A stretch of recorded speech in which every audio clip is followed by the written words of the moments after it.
There's a stretch of water that even the most experienced explorers fear. No matter what season you choose to cross it in, you risk meeting face-to-face with waves that can reach as tall as the Hollywood sign. I'm talking about the Drake Passage, the waterway connecting the Pacific Ocean to the Atlantic Ocean, stretching from Cape Horn at South America's southernmost tip to Antarctica's South Shetland Islands. It's about as wide as the distance from London to Berlin and takes up to 48 hours to cross. Some sailors compare getting on the other side to going to the moon. That's how challenging it is. Even the man who discovered it, Sir Francis Drake, never sailed these waters because they seemed too dangerous to him and opted for a calmer, although longer, Strait of Magellan. The passage took the lives of around 20,000 sailors and over 800 ships. Tourists who want to see Antarctica cross the Drake Passage on a regular basis, although it's still often called the world's most terrifying ocean crossing. The Antarctic Peninsula, where travelers go, isn't really part of Antarctica itself.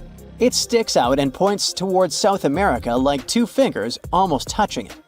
The water gets squeezed between these two land masses, making strong ocean currents. The passage is part of the Antarctic Circumpolar Current, the largest ocean current on Earth. The water rushes through the passage at a speed between 95 and 150 million cubic meters per second, which makes it rougher. And then there are winds that usually blow from west to east and are very strong between 40 and 60 degrees latitude. That's why those areas are called the Roaring Forties, Furious 50s, and Screaming 60s. Land slows down winds, which is why storms hitting Ireland and the UK get weaker as they move east. But Drake's latitude is the only place where winds can blow all around the Earth without being stopped by land. So they keep getting faster. These strong winds turn into huge waves that can hit ships really hard, normally around 13 to 16 feet tall. They're much higher than waves in the Atlantic. Drake Passage also has underwater mountains that you can't see. The huge current squeezes through this narrow passage and causes waves to crash against these mountains underwater. These internal waves create whirls that bring cold water up from the deep ocean. So it's not just rough on the surface, the water is wild all the way down. The first sailor managed to sail around Cape Horn and through the Drake Passage in 1616. It was a Dutch navigator, Willem Schouten, in 1616. But the most famous attempt to cross it was undertaken by Sir Ernest Henry Shackleton on his ship named Endurance. He and 27 of his men set off from South Georgia, aiming to reach Vassal Bay in Antarctica. But things didn't go as planned.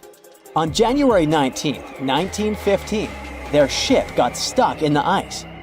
And by October, it began to sink. They camped on floating ice for 2 months before sailing lifeboats to a remote, icy place called Elephant Island. Shackleton and 5 men made a risky journey to South Georgia to get help. It took them 15 days to cross Drake Passage with hurricane winds. Finally, they arrived safely and organized a rescue for the rest of their crew. Scientists found the shipwreck of Endurance only in 2022, 10,000 feet below the water. In December of 2019, 6 fearless athletes decided to cross the Drake Passage by rowing a boat for the first time in history. It took them 12 days of non-stop rowing with a 90-minute rotation of rowers. They managed to do it, and it was probably the hardest possible way to cross the passage. The athletes mentioned it was cold, wet, and dirty, and the waves hit them like walls. The weather in the Drake Passage changes a lot, but ship captains can always see it coming and change their path. They will move the departure time to have a safety margin and not to get stuck in the middle of the passage in the worst possible conditions. Sometimes, the journey will be smooth and calm, and they call it Drake Lake. Other times, people on the ship will feel rough waves, which is called Drake Shake. Some experienced captains who often cross the passage say that the Drake Lake effect happens once in every 10 crossings. And they see the Drake Shake once or twice in every 10 journeys. A schooner or a kayak will probably not survive the journey among giant waves, but modest vessels and cruise ships have sturdy hulls and advanced stabilizing mechanisms. So, the journey isn't that dangerous anymore. But still, it's quite an adventure, especially if you're seasick. If you don't feel like risking it but want to travel from the Pacific Ocean to the Atlantic Ocean by water the fast way, the Panama Canal is waiting for you. People first started thinking about making a water path across Panama in the 16th century. Back then, a Spanish explorer found out that only a thin piece of land separated the two oceans. But it seemed impossible to build it because of the mountains and thick jungle, so the idea had to wait a couple of centuries. Finally, in 1880, France, led by the man who built the Suez Canal in Egypt, tried to make the canal. But the people who started the construction soon found out it was much harder than it looked on a map. The land in Panama was one of the toughest and most dangerous places to dig a big waterway. Workers had to literally move huge mountains in a jungle full of snakes, where it was really hot and rainy. During the wet season, heavy rain turned rivers into wild rapids and soaked the workers. Sometimes, they didn't see the sun for 2 weeks, and their clothes stayed wet all the time. Big rocks were falling, and tiny mosquitoes that carried malaria made people very sick. And then, an earthquake happened on top of everything. They were losing thousands of people. That's why France decided to abandon the project after 7 years. Then, the United States bought the French assets in the Canal Zone and finished it by 1914. It cost the U.S. around $375 million. The 50-mile-long passage of water saves ships traveling between New York and San Francisco 7,872 miles. Around 14,000 ships use it every year and pay around $1.8 million in tolls. So it looks like it all paid off.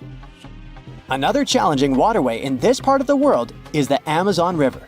It's around 4,300 miles long and flows through 3 countries with over 30 million people living in its basin.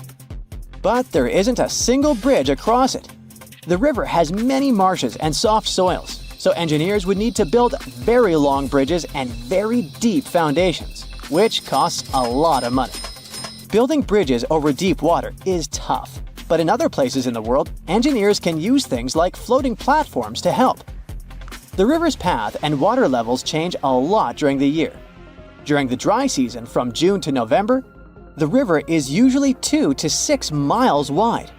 But in the wet season from December to April, the river can become as wide as 30 miles. And the water level can rise by 50 feet. That's why they can't build floating bridges or pontoons. The riverbanks are made of soft dirt that moves and erodes with the seasons, and it makes things even harder. It would have to be an absolutely unique project to overcome all these challenges. Luckily, there's no pressing need for a bridge across the Amazon right now. The river mostly goes through areas that are sparsely populated, so there aren't so many major roads to be connected by bridges. In 1945, 5 TBF Avenger aircraft took flight for a routine training exercise around the Bermuda Triangle. In the middle of the exercise, the planes were struck by intense rain and heavy winds, despite the clear weather forecast. The pilots became extremely disoriented and radioed the base to report that their navigational equipment had stopped working. The last thing the base heard was, "When the first plane drops below 10 gallons, we'll all go down together," and then static. The 5 planes and their 14 crew members were never seen or heard from again. On his very first voyage to the New World in 1492, Christopher Columbus sailed through the Bermuda Triangle. Columbus reported that one night when he was on the deck of the ship, he noticed a giant light appear in the distance, unlike anything he had ever seen before. Columbus looked at his compass for direction, and it gave off erratic readings. You might have noticed that the Bermuda Triangle doesn't appear on any world map. This is because official institutions refuse to acknowledge that the area actually exists. A popular theory suggests that rogue waves are responsible for the many disappearances. Rogue waves are called extreme storm waves by scientists. They occur when different weather patterns take place at the same time and cause large unexpected waves. Witnesses say that the waves look like giant walls of water. These waves could explain why ships go down fast and without leaving any trace. The Bermuda Triangle is home to some pretty intense and unexpected weather. Storms build up quickly and unexpectedly, then disappear soon after. If you blink, you might miss it. This could explain why few distress signals are issued. Pilots and sailors never saw the weather coming. No one knows exactly how many ships and planes have disappeared in the Bermuda Triangle. The rough estimate is 50 ships and 20 planes. Most of the time, the disappearances had no explanation and no wreckage has ever been left behind. Another bizarre theory trying to solve the Bermuda Triangle mystery comes from Charlie Berlitz. He insists that the area is home to the lost city of Atlantis. The missing ships and planes and malfunctioning equipment, according to him, were all caused by rays of energy let out by the special energy crystals that power Atlantis. While this sounds silly, Berlitz's theory was convincing enough that over 20 million people bought his book worldwide. In the year 1800, a large sailing vessel called the SS Pickering departed from the U.S. on its way to the West Indies.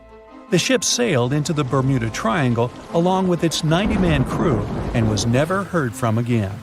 The USS Pickering was the first ever confirmed ship to vanish in the Bermuda Triangle.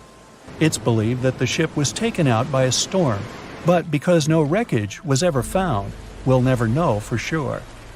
When the TBF Avenger planes went missing, a massive search operation was conducted. Boats and planes searched the Bermuda Triangle for any signs of the aircraft. One of the boats searching was a PBM-5 Mariner airboat. The airboat took flight at 7:27 p.m. and called in a routine radio message 3 minutes later. Then, it was never heard from again. No trace was ever found of the rescue airboat or the 5 Avenger aircraft. An enormous investigation was launched into the disappearance of all these vehicles, but nothing was ever discovered. This particular area of the ocean is one of the most heavily traveled shipping routes in the world. Some skeptics believe that this fact solves the mystery. Statistically, the busier the area, the higher the frequency of accidents and disappearances. While this makes sense, it's not the frequency of disappearances that's responsible for the mystery of the Bermuda Triangle. It's the lack of explanation or wreckage found. On the ocean floor, decomposing organisms let off large concentrations of methane gas that gets trapped under the water. This gas can build up until, boom, it ruptures. The gas surges up to the surface and erupts. If a ship was in the area of one of these ruptures, the water would become much less dense and cause the ship to sink rapidly and without warning. Scientists believe this could be the cause of the many disappearances in the Bermuda Triangle. While this theory makes a lot of sense, it doesn't seem too likely.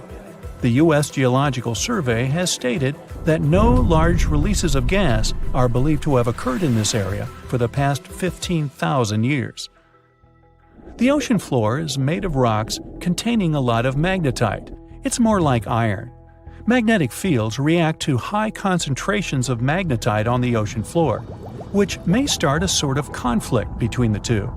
It can often lead to various weather anomalies and, as a result, navigation issues. And, naturally, any changes in the ocean floor or the Earth's magnetic fields influence the Bermuda Triangle a lot. Since the magnetic field is constantly moving, it might be also taking the Bermuda Triangle with it. Now that people know where the triangle is, it's easy to avoid it. It supposedly moves eastward together with the magnetic poles, but scientists still can't answer where exactly it will be in a couple of years. Some people blame all the disasters on the extraterrestrial paranormal activity. Others suppose it's all about raging natural phenomena. There's another triangle in Lake Michigan. Just like the one near Bermuda, the Michigan Triangle got its shady reputation for some disappearances. The first recorded one dates back to 1679.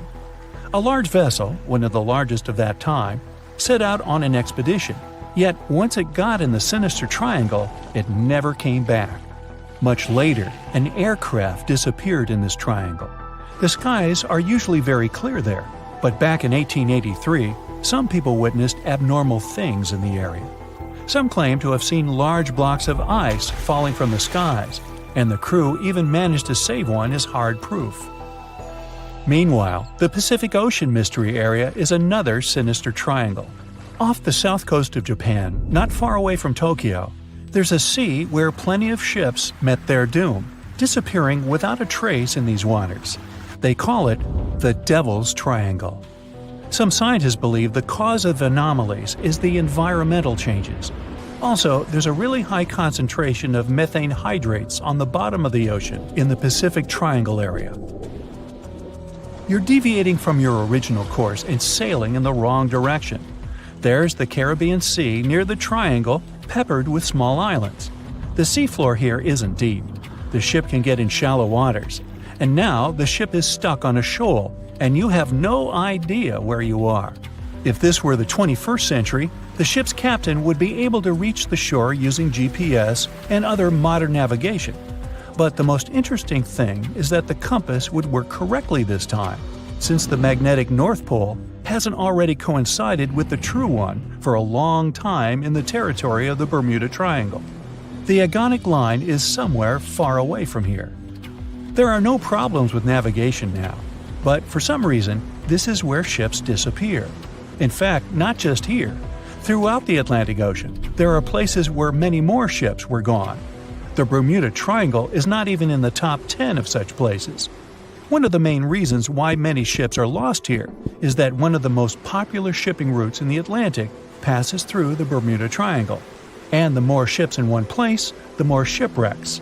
Simple probability. Then, it just starts getting weird.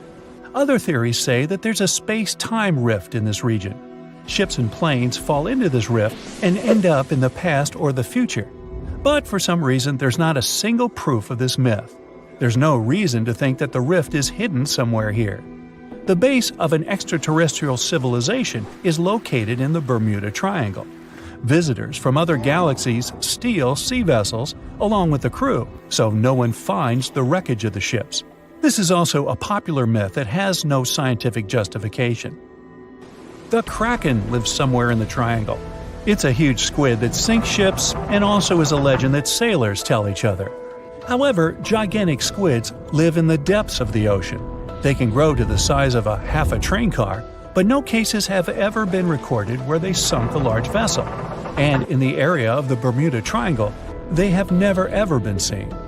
People in the past didn't know about the existence of these creatures, so when they saw them for the first time, they described them as huge, terrible monsters. Giant squids are some of the most elusive creatures on Earth, and scientists had to use sonar equipment to find them. They don't like to leave the dark depths and are likely to be afraid of the sound of any ship. So, that should squash the squid as a suspect. It has recently become a popular location for many tourists looking for the perfect place to get away from it all. If you're lucky enough to catch a sunny day here, it's like no other, I can assure you. Chances are, you'll end up having loads of foggy days, but let's be honest, they have a special allure of their own. This enchanting smile-shaped island is called Sable Island. It's located 190 miles from mainland Nova Scotia. It wasn't accessible to the general public until 2013. That's when it was added to the list of National Parks of Canada. You can get here either by plane or by water. But what's so enchanting about this place anyway? There must be something since the yearly tourist count is growing every year. Firstly, there's a spectacular number of wild horses here. There are between 200 and 500 horses roaming free all over the island. There's also a large population of gray seals. The place is also the only breeding location of a rare bird species called the Ipswich sparrow. If you're already considering a trip here, there are some things you need to know first. Remember that fog I mentioned earlier? Well, it turns out that Sable Island is the foggiest place in the Canadian Maritimes. I'm talking about approximately 127 foggy days each year.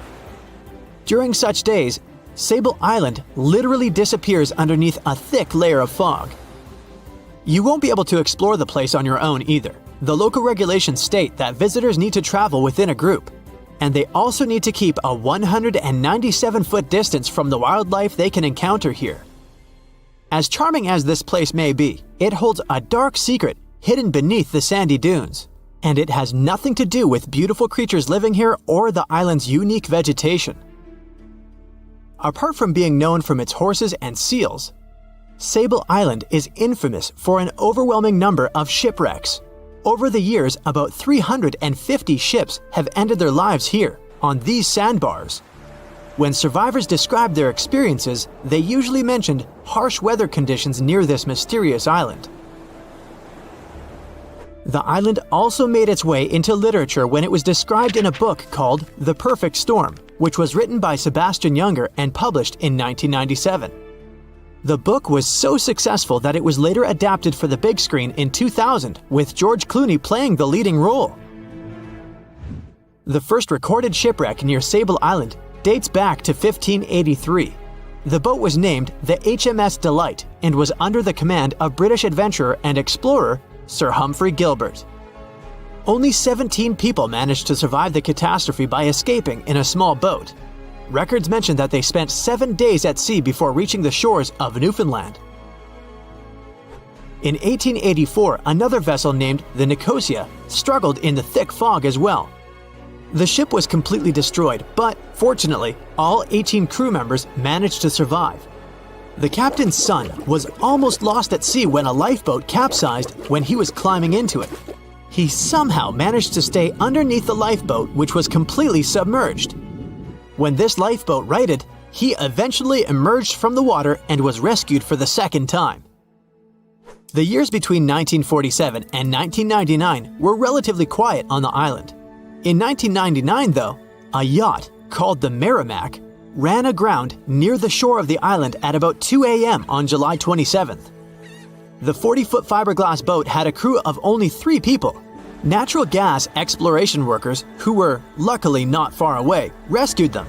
The crew managed to fly safely to Halifax the next day. The owner of the Merrimack tried to recover his boat by hiring local fishermen. Unfortunately, this operation was unsuccessful, since only the fittings of the yacht were eventually saved. It took no more than 6 weeks for the sand and waves to crush and completely break up the hull of the Merrimack.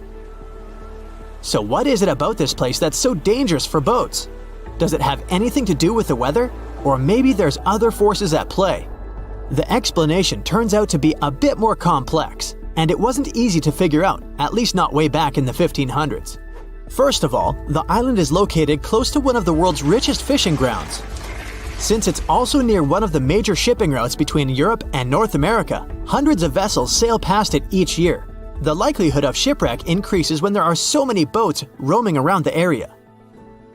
Sable Island is also in the way of most of the storms that move up the Atlantic coast of North America. It's no surprise that boats often get hurtled straight onto the shores of this island. The weather has a lot to do with it too. During the summer season, the warm air from the Gulf Stream creates a dense fog as it merges with the cool air by the Labrador Current that passes by the island. Other currents don't help the matter. Sable Island is next to the meeting point of 3 major ocean currents: the Gulf Stream, the Labrador Current, and the Belle Isle Current. Since the 1950s, radars and other modern navigation tools have been used on commercial vessels as well. Up until then, the sextant was the main instrument used to figure out a ship's location. It doesn't mean that sextants weren't accurate, but this instrument couldn't work properly without a clear view of the sun or stars, which means it didn't help much in dense fog, such as the one surrounding Sable Island, or when it was cloudy. Often during bad weather, the captain of a ship navigated, relying on their experiences and intuition based on the ship's speed and direction. That's why most of the survivors in shipwrecks near Sable Island said that the captain had simply miscalculated the ship's position, crashing into Sable Island by accident. This dusty, sandy land is as unfriendly to ships as it is to trees. There's reportedly a single tree on the whole island, and it looks a lot more like a bush. It's actually a pine tree. And since the famous island horses don't see it as much of a food source, it somehow managed to survive. Reports say that the tree was planted back in the 1950s. Local authorities were trying to grow a forest on the island to make it a bit more welcoming. They've planted tens of thousands of trees over the years, more than 69,000 evergreens, 600 fruit trees, and about 55 pounds of pine seeds. along with other plants which could survive the conditions on the island. But they were no match for the extreme weather and sandy soil. Out of all those plants, just one pine tree is still alive. Thanks to its resistance, it has even become a symbol of Sable Island. Interestingly, for around 40 years, the island also had just one inhabitant. Can you imagine that? One person living on a remote island for so many decades? It's the story of a woman called Zoe Lucas. She chose to surround herself with the only residents on the island: the horses, the gray seals, and the many species of birds. An esteemed naturalist, she mentioned in an interview she gave back in 2017 that she was used to living on the island and that she never got lonely. To survive here, she had to put together an essentials kit. It included a notebook to take notes and a pair of binoculars to study the wildlife. You can safely assume she wasn't scared of the intimidating surroundings, since she decided to eventually call this place home. At first, Zoe wanted to set up camp on one end of the island, near some abandoned buildings. But eventually, she settled in a wooden house near a bunch of sand dunes. A Canadian institution called the Meteorological Service of Canada put together the simple construction back in the 1940s. Parks Canada operates the building these days. Zoe's work included gathering as much data on the local horse population as possible. It could help scientists better understand how they managed to adapt to the unfriendly environment. She also helped gather the debris that made it to the shore to help track pollution levels. Among all the rubbish that she collected, there was a refrigerator and a crate full of fresh peppers. Some other specialists eventually started working rotating shifts on Sable Island to offer the brave woman a little bit of company now and then. The Bermuda Triangle is one of the most heavily traveled shipping routes in the world. Some skeptics believe that this fact solves the Bermuda Triangle mystery. Statistically, the busier the area, the higher the frequency of accidents and disappearances. While this makes sense, it's not the frequency of disappearances that's responsible for the mystery of the Bermuda Triangle. It's the lack of explanation or wreckage found. On his very first voyage to the New World in 1492, Christopher Columbus sailed through the Bermuda Triangle. Columbus reported that one night, when he was on the deck of the ship, he noticed a giant light appear in the distance, unlike anything he'd ever seen before. Columbus looked at his compass for direction, and it gave off erratic readings. You might have noticed that the Bermuda Triangle doesn't appear on any world map. This is because official institutions refuse to acknowledge that the area actually exists. No one exactly knows how many ships and planes have disappeared in the Bermuda Triangle.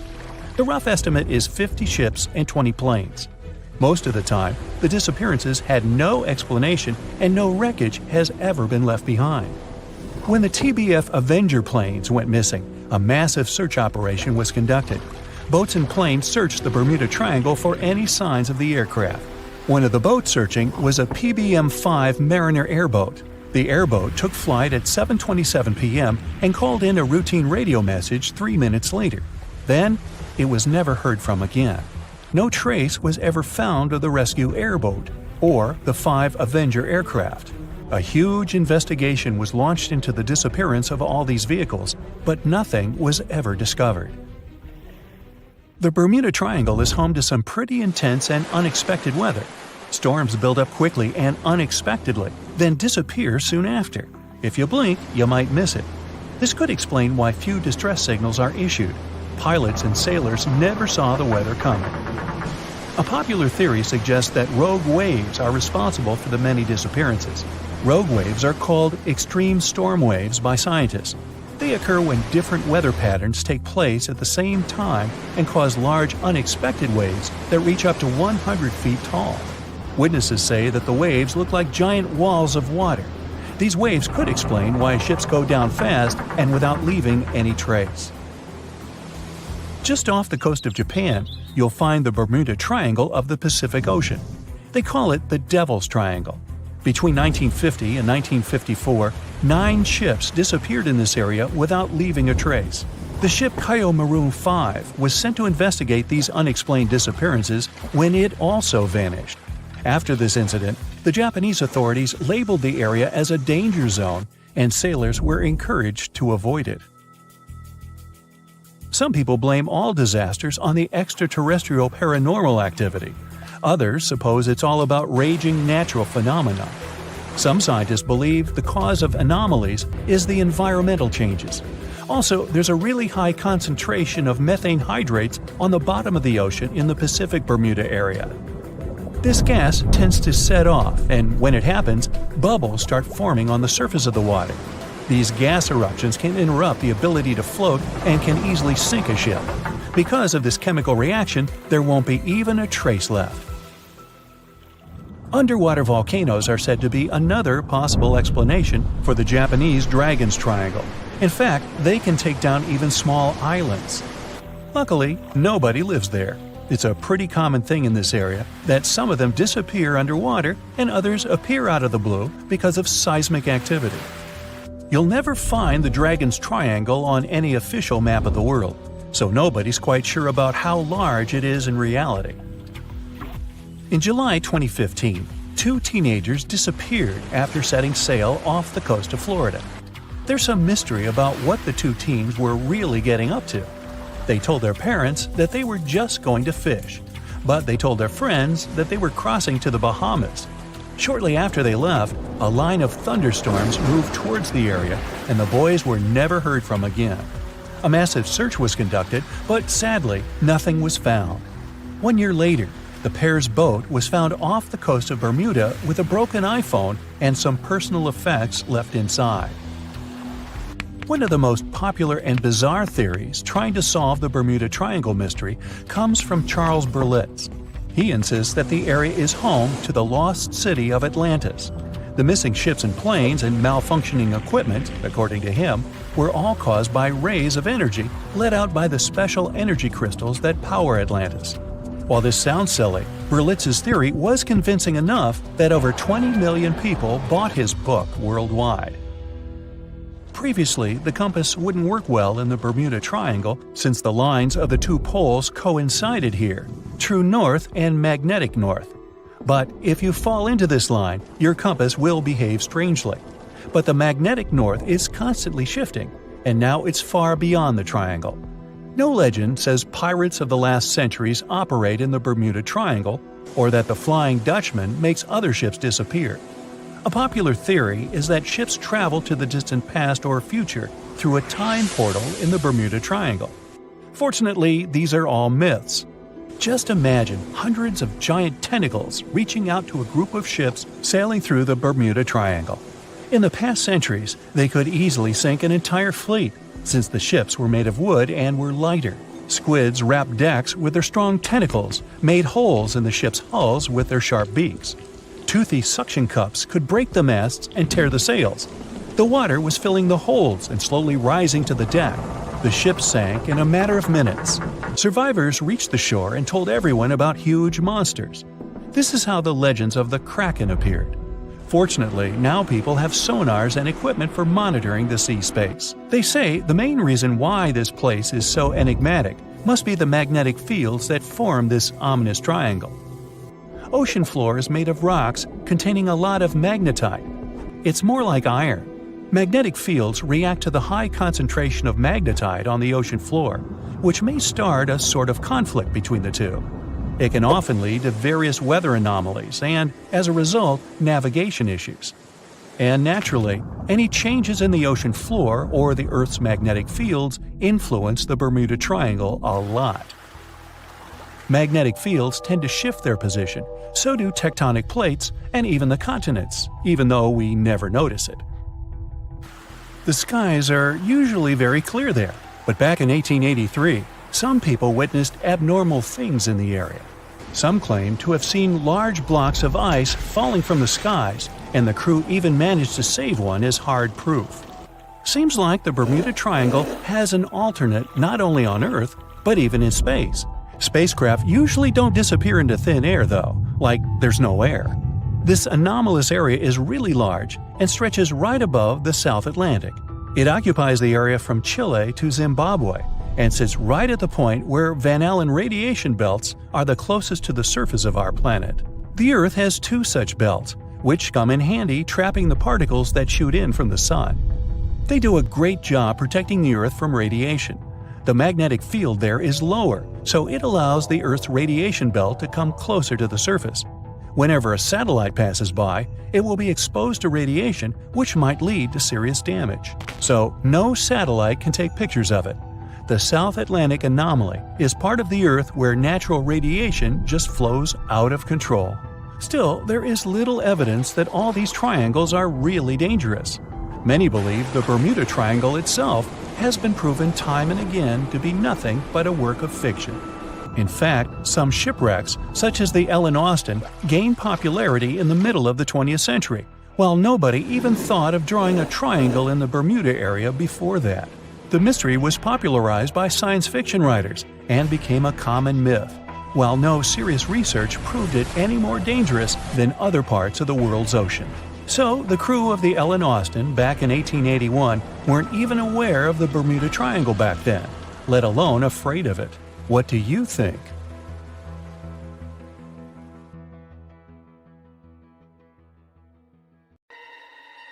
Ships and planes disappearing without a trace.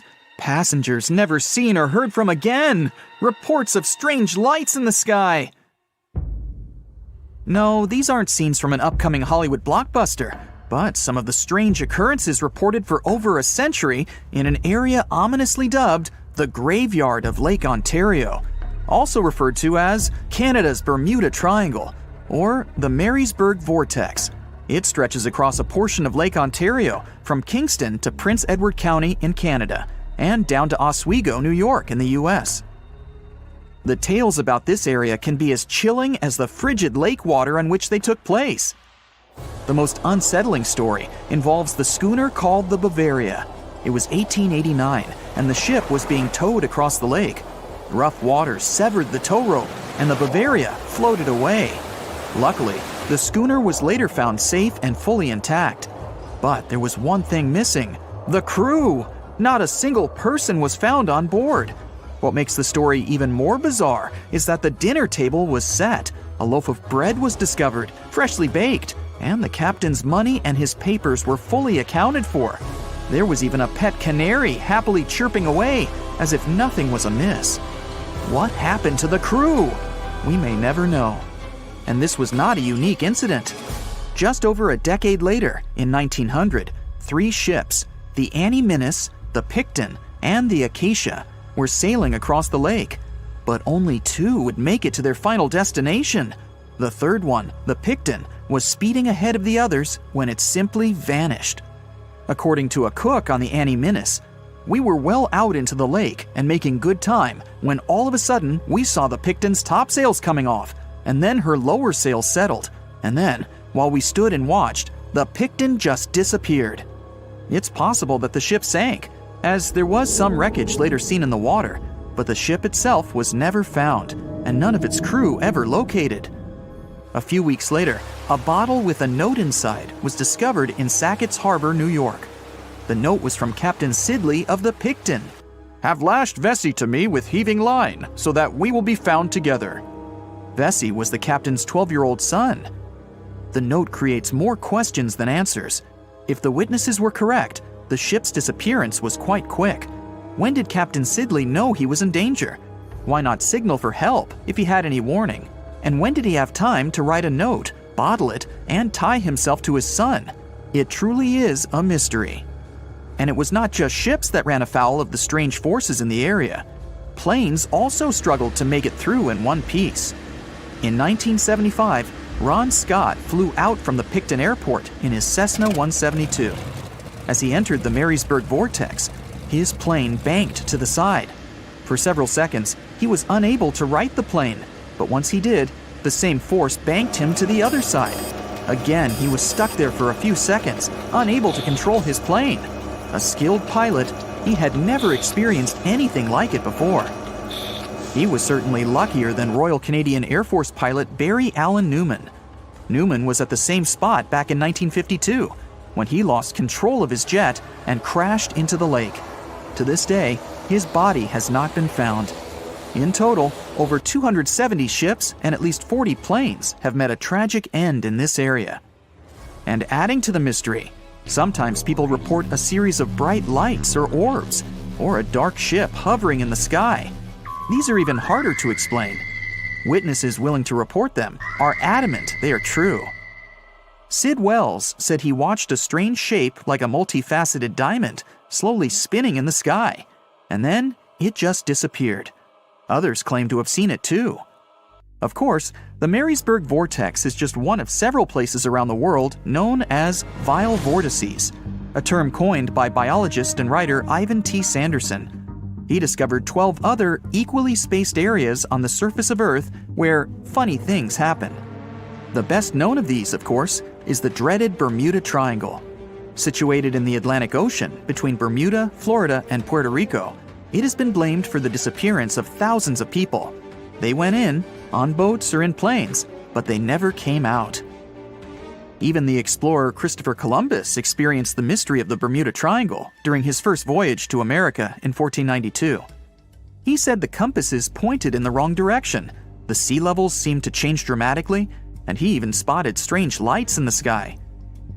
In 1918, the USS Cyclops, which was one of the US Navy's biggest fuel ships, disappeared there. Since the 309 crew members were declared lost at sea when the Cyclops vanished, it's seen as the largest loss of life in the history of the US Navy in a single incident. At the time, the weather was good. The one message sent that day from the ship indicated no issues or concerns, and a distress signal was never sent. A thorough naval investigation followed. Its conclusion? Many theories have been advanced, but none that satisfactorily accounts for the ship's disappearance. In other words, the investigators were stumped.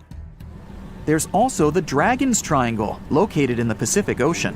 The most disturbing story involves a group of Japanese vessels that disappeared in the 1950s. When researchers were sent to investigate what happened, they too disappeared. In each case, it's impossible to truly know what occurred, and it's easy to get caught up in stories of giant sea monsters lurking beneath the waves. Who doesn't like a good scare? And Sanderson was willing to accept the possibility of such stories being true.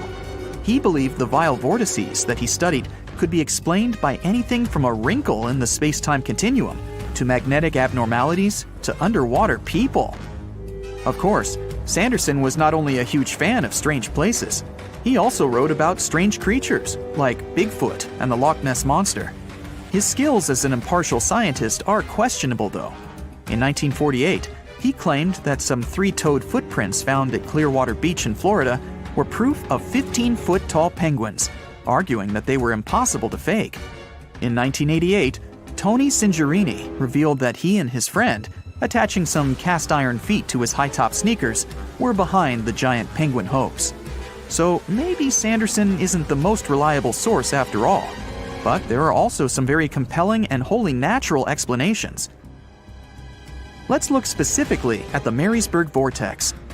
It's entirely possible that ships like the Bavaria and the Picton were done in by a mix of bad luck and bad weather.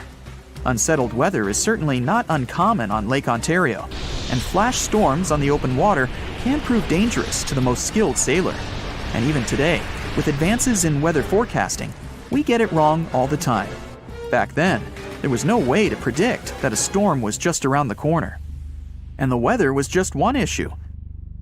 Historian Mark Seguin said that the area was always known to be dangerous, as the lake bed quickly becomes shallow along the eastern shore. There are also small rocky islands and shoals scattered throughout the area, making sailing a risky venture, especially for larger vessels or those weighed down by heavy cargo. By the mid-20th century, modern weather forecasting and improved shipbuilding alleviated most of the hazards of the Great Lakes shipping, resulting in fewer losses. The last major shipwreck in any of the Great Lakes was that of the SS Edmund Fitzgerald, which sank off the coast of Lake Superior in 1975, with 29 crew members going down with it. It seems the vortex is no match for human progress. And as for lights or images in the sky, in most cases, it's the result of an interesting phenomenon called thermal or temperature inversion. When this happens, a layer of warm air becomes trapped under cold air. This can result in mirages or reflections. So, a light on the ground that is miles away can be reflected in the sky, giving the impression of a flying object. Other parts of the mystery may be solved with a little time. Lake Ontario's freshwater and frigid temperatures help preserve the ships and planes that came to rest there. As divers and researchers continue to explore the area, maybe we'll finally learn the fate of the Bavaria, the Picton, Captain Sidley, and his son. The sea, this unrelenting water beast, has been defying all attempts to tame it for centuries. Many ships driven by the wind have gone through the harshest parts of the world. Some have survived the struggle with the sea, and many have come off second best. It's the year 1834. A ship called the Pilgrim is setting a course to sail from California to Boston.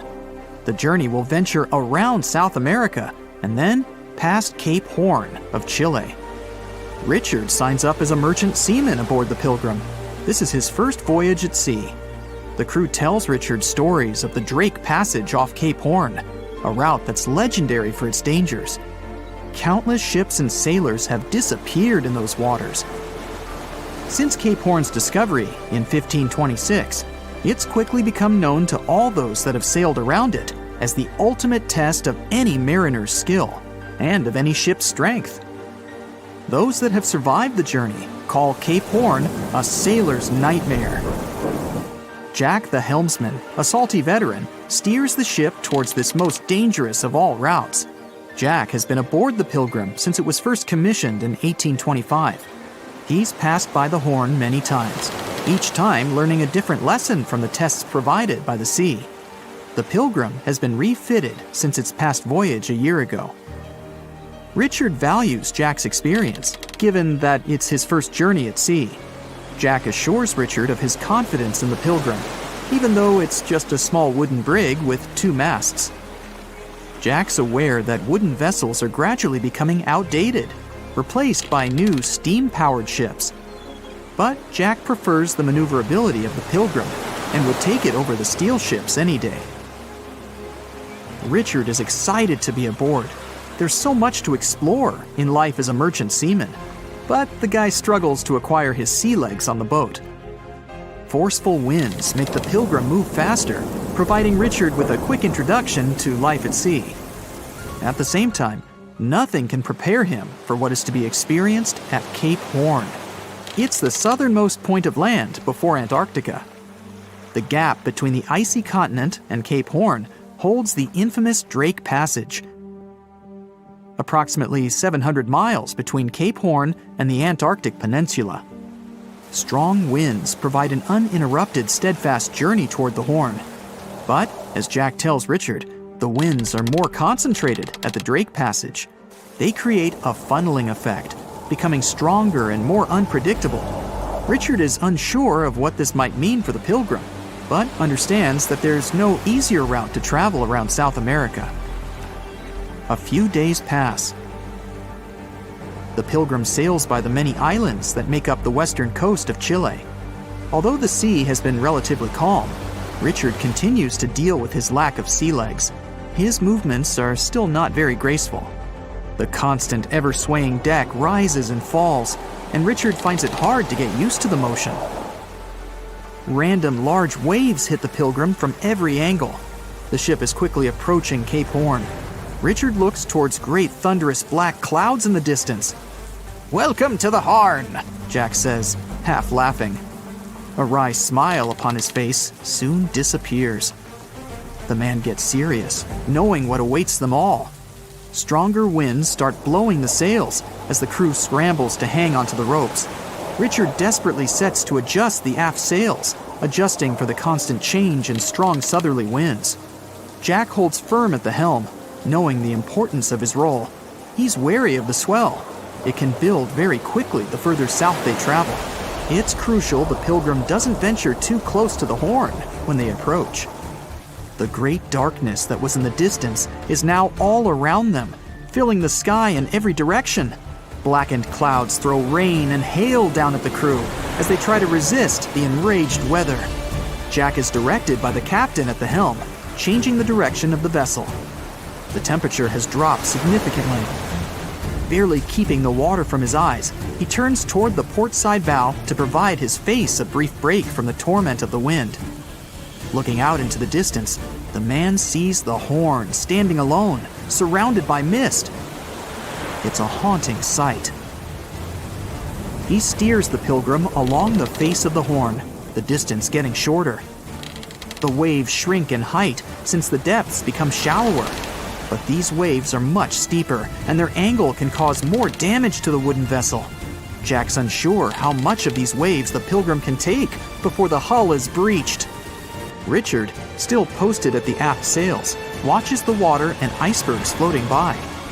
He's unsure how large they actually are, since they're mostly hidden underwater. But he knows to alert Jack if any get too close. Just one iceberg hitting the Pilgrim will be all that the hull can withstand. Dutifully, he watches over the side and into the distance. Icebergs aren't the only thing to look out for. Rogue waves are common in these seas as well. The connecting Antarctic and Pacific Oceans, mixed with stormy weather, form waves together. This creates much larger rogue waves. Such waves have been known to reach up to 100 feet tall. They can destroy most vessels in their path. It'll surely be the end of the Pilgrim if it comes across a rogue wave. Strong currents adjust the route of the Pilgrim, as though the Horn is trying to lure the ship toward its rocky shallows. Slowly, they are getting pulled closer toward the Horn. Jack is fighting the current at the helm. Spinning the wheel, he strains his body as much as he can. Grunting, he plunges the wheel from the port side to starboard and back again. The captain keeps yelling directions. To a novice, they're extremely confusing. But Jack, a hardened veteran, continues to interpret the directions with ease, steering to readjust their course away from the Horn. The captain orders Richard to assess the hull below the decks. With the level of pounding the Drake Passage has provided so far, it's surely harmed the ship in some way. Richard runs to the deck as another sailor yells something at him, but the noise of the sea makes it difficult to hear. A wave hits the side, flowing onto the deck. Richard manages to hang on to the mast before he's almost swept overboard. The entire front deck seems to be underwater. Hanging on as the water rolls off the sides of the ship and waiting for it to clear, Richard watches the Horn slowly go past. Still, it beckons toward the Pilgrim, as though asking for its dues from the crew. The currents are still pulling the ship, while the storm is raging on, with no end of the struggle in sight. The storm is growing ever larger and fiercer. Richard gathers himself to head below and assess the damage. After a slow descent to the lower decks, Richard can finally look over the hull from the ship's quarters. There's no damage from what he can gather. But he's shocked by the depth of the water inside. It's now at waist depth. Cups, amongst other things, float in the water. Even inside the ship, the guy can't escape the waves. Unable to make sense of it all, he stands frozen, listening to the almighty power of Mother Nature outside. The sea roars even more wildly, waves constantly thudding against the hull. It sounds like a somber drumbeat, a slow countdown to the demise of the Pilgrim. Richard forces himself back to the terrors of the above decks, grasping onto the rails to carefully walk the slippery stairs. He leaves the disturbing creaks of the wooden decks. They're soon replaced with the strained sounds of the ropes, the yells of other sailors, and the deafening roar of the sea crashing all around him. Jack is at the helm, focused on his role, still fighting the wind and the waves, even with the addition of ice and frost.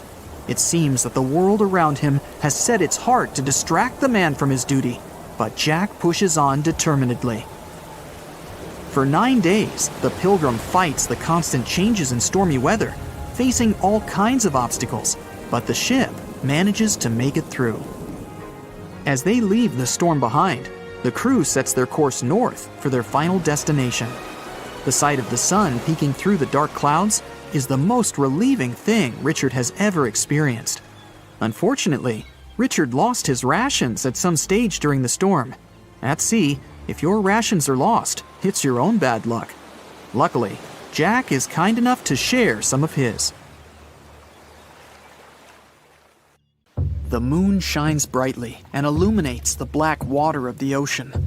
Thick fog descends on it in ominous silence. Then, it's suddenly broken by the creaking of wooden boards, followed by a rippling of the waves. Through the fog, you see the outline of an old, large ship. Its hull is rusty, and a strange cold is coming from it. But the most unsettling thing is that there's no one on the deck. The ship sails without a crew. No, this isn't a mythical Flying Dutchman, but a very real ghost ship. September 2nd, 2019. The British Royal Navy's ice patrol ship, called the HMS Protector, sails through the calm waters of the Atlantic Ocean. The time is 11 p.m. Some of the ship's crew are on deck, while others are sleeping in their cabins. The captain steers the ship and looks straight at the horizon. The sky is lit up by an orange twilight, and clouds float in the distance.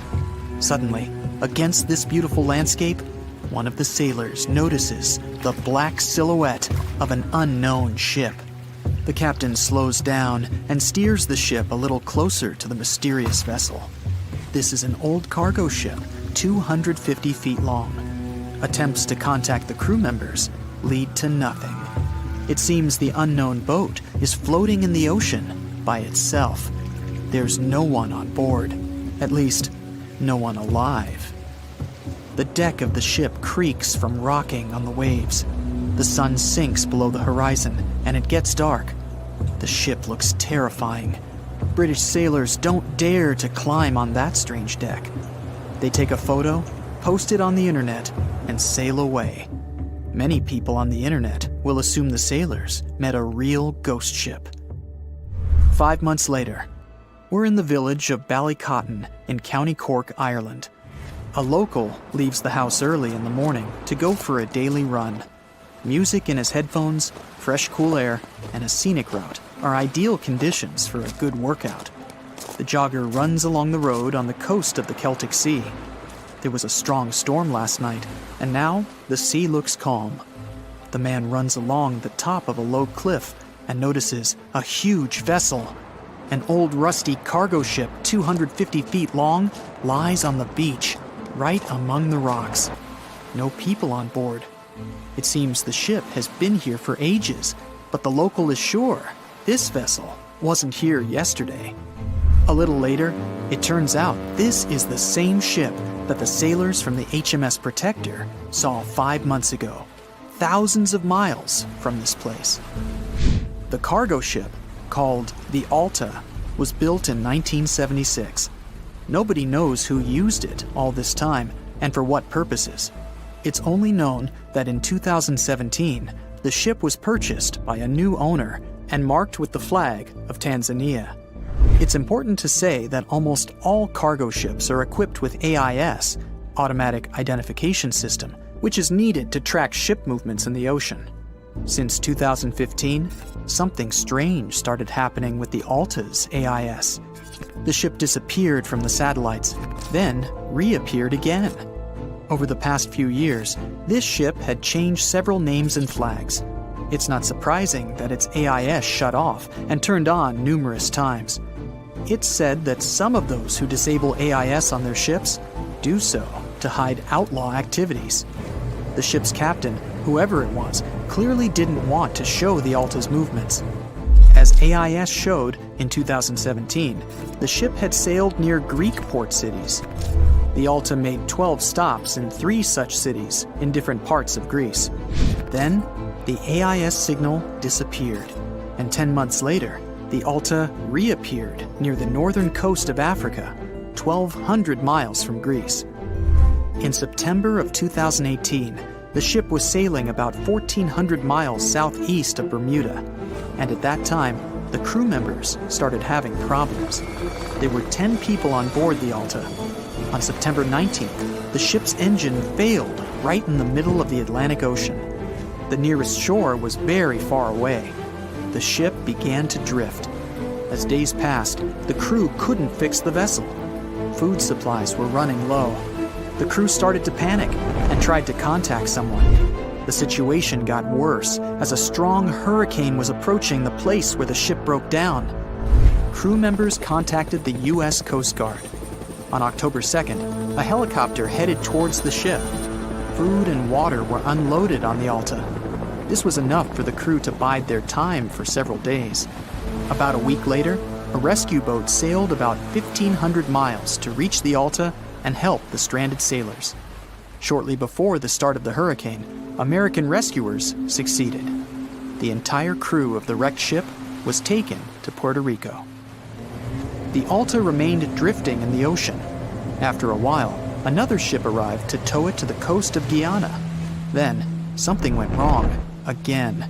The ship was hijacked. Who did it and why remains a mystery to this day. But then, for some unknown reason, the thieves decided to abandon the ship and left it to drift in the ocean. For almost a year, the ship's location couldn't be tracked. Then, in September 2019, the vessel was found by the British Royal Navy. How the Alta was able to cover the distance across the Atlantic and wash up on the coast of Ireland is unknown. An investigation has been launched in Ireland. It's necessary to identify the owner of the vessel and find a responsible person to take on the task of towing it. But no one has since been found. Once, an unknown person called the Irish authorities and introduced themselves as the owner of the ship, but didn't provide any evidence. Several barrels of oil were found on board the Alta. To dismantle the ship, the Irish authorities will need to spend about 10 million euros. Local residents are annoyed by the wreck too. Corroding metal is bad for the environment, and kids have already snuck on board and posted a video on the internet from inside the abandoned ship. The further fate of the Alta remains unresolved. It's still lying there. That ship sailed in the ocean for just 2 years. Now imagine if some other managed to drift for 38. In all that time, no one could catch this ship, and people still seek it. That vessel is called the SS Bayimo. It was a merchant ship owned by a Canadian trading company. In 1931, the ship got stuck in ice off the coast of Alaska. A strong snowstorm began. The team waited a week for it to end, but the storm only intensified. One day, the weather improved a bit, and part of the team was evacuated to the nearest city. Another part of the crew, with the captain, set up camp near the ship. The storm started again and didn't stop for a long time. The blizzard was so heavy that the ship's captain couldn't see beyond his arm's reach. Finally, when the storm was over, the captain saw that the ship simply vanished. He decided the Bayimo sank during the storm. A week later, the ship was found, drifting near the place where it was lost. The hull of the ship was damaged so badly that it was unsafe to sail on it. The captain decided to abandon the ship. However, it didn't sink. For the next 38 years, it was drifting at various points along the Alaskan coast. Several times, people climbed on the ship, including native Alaskan residents and a group of researchers. Attempts to save the vessel from the sea ended in failure. The salvage operations were hampered by drifting ice and bad weather. The last time it was seen was in 1969. The ship was frozen and blocked by the ice. In 2006, the government created a special project to find the Bayimo. However, in all these years, the ship still hasn't been found. Its fate is unknown. It's likely that the ship has finally found peace and is now lying on the seabed of the Chukchi Sea. Far out in the open sea on a perfectly calm day, a dot appears on the horizon. It grows in size as it gets closer, and soon you can see it's a ship. But when you look at it through the spyglass, chills go down your spine. The vessel is in perfect condition and its cargo is on board, but it's completely devoid of people, drifting listlessly along the current. That was what the captain of the Ellen Austin saw in 1881, and what brought his crew so many sorrows. In December of the previous year, the Ellen Austin, a big 210-foot-long ship, left the port of Liverpool to make its trip to New York. The ship was carrying a load of people hoping to find a better life in the New World. Captain A.J. Griffin took the vessel due southwest for a shorter voyage, and a few weeks into 1881, they found themselves north of the Sargasso Sea, known for its lack of winds and strong circling currents. Ships that got caught in those could lose control and keep on drifting in circles until they were dragged into the center. From there, they'd be incredibly lucky to get back past the currents, but more often than not, they stayed in the desolate desert of the sea forever. Worse still, the area belonged to the notorious Bermuda Triangle, which was already known to take down ships and make them disappear without a trace. The ship's crew were nervous, afraid of being in such a dangerous area so close to a sea that could bring them to a standstill. And ominously, some of the Sargasso Sea's calm must have escaped it, because the Ellen Austin lost its speed one day and fell adrift without the winds. It was fine, though. They had ample provisions and were still on schedule. Captain Griffin was walking around his ship, giving orders in a voice full of calm authority, and both his crew and passengers trusted him completely. But then, the lookout shouted from above that a ship was in sight. And indeed, when the captain looked in the direction the man was pointing, he saw a small schooner moving slowly into view and towards the Ellen Austin. As it came closer, it became apparent that the way the strange vessel moved wasn't right. The captain frowned and examined it through his spyglass. The schooner was untouched, but eerily silent. There wasn't a single soul on board. Derelict ships weren't that rare in the Atlantic at the time, but neither were pirates. Captain Griffin decided to wait and watch. After 2 days, the schooner was as quiet as always, and Captain finally thought it was fine to move in. He took a small team of sailors and boarded the stranded ship. There was nobody there indeed, but luck seemed to be on Griffin's side. The precious cargo of mahogany wood was still in the holds. The captain returned to the Ellen Austin and ordered his select men to take the smaller ship along to New York. The crew's spirits arose with the prospect of riches awaiting them upon arrival. When the winds blew strong again, the Ellen Austin continued its voyage, with the unnamed vessel tagging along. But after a couple of days, the ships were caught in a powerful storm and got separated. The wind, rain, and waves beat them for several days in a row. When the weather finally cleared, Captain Griffin ordered to find the schooner. They searched for another day until they finally found it adrift, way off the course. Griffin hailed his men on board the smaller ship, but no one answered. A party of sailors went to investigate and returned with their faces white with fear. The whole prize crew went missing in the storm. The captain wasn't one to lose such a valuable find, though, and ordered another team to take control of the schooner. Reluctantly, the sailors obeyed, and the two ships continued their voyage. They agreed to stay as close as possible to one another and ring their bells at set intervals at night to let each other know they were fine. Several nights went all right, with bells ringing reassuringly every hour. But one day, a thick blanket of fog fell on the sea and almost completely blocked their vision. The ships went on regardless and started sounding their bells earlier. When night came, the fog was still there, but the bells were the sound of life. Until they stopped. Captain Griffin rang the bell once, then twice. No answer. The crew lit the fires and looked out into the sea intently, but the fog hadn't lifted, and they couldn't see a thing in the swirling abyss beyond the ship's board. Nobody could sleep that night, and they waited in silence until the break of dawn. The first rays of sun made the fog slowly disperse, and the whole crew went to the edge of the deck with heavy hearts. There was still hope in them, until the last strands of the mist went away, revealing a vast, calm, and most importantly, empty ocean.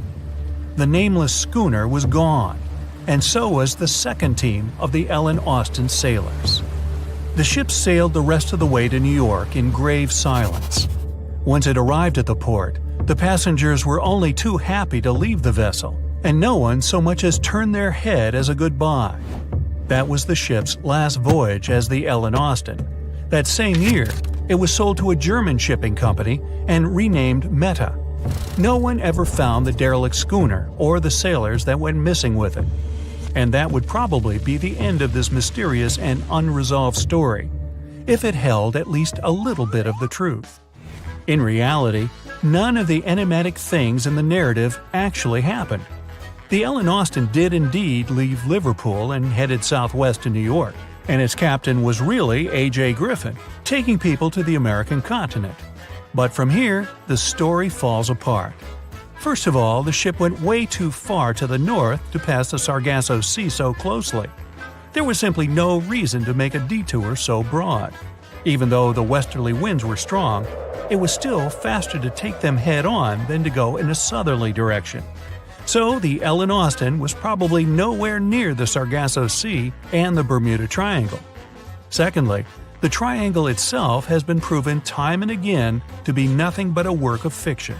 In fact, it gained popularity in the middle of the 20th century, while nobody even thought of drawing a triangle in the Bermuda area before that. The mystery was popularized by science fiction writers and became a common myth, while no serious research proved it any more dangerous than other parts of the world's ocean. So the crew of the Ellen Austen weren't even aware of the Bermuda Triangle back then, let alone afraid of it.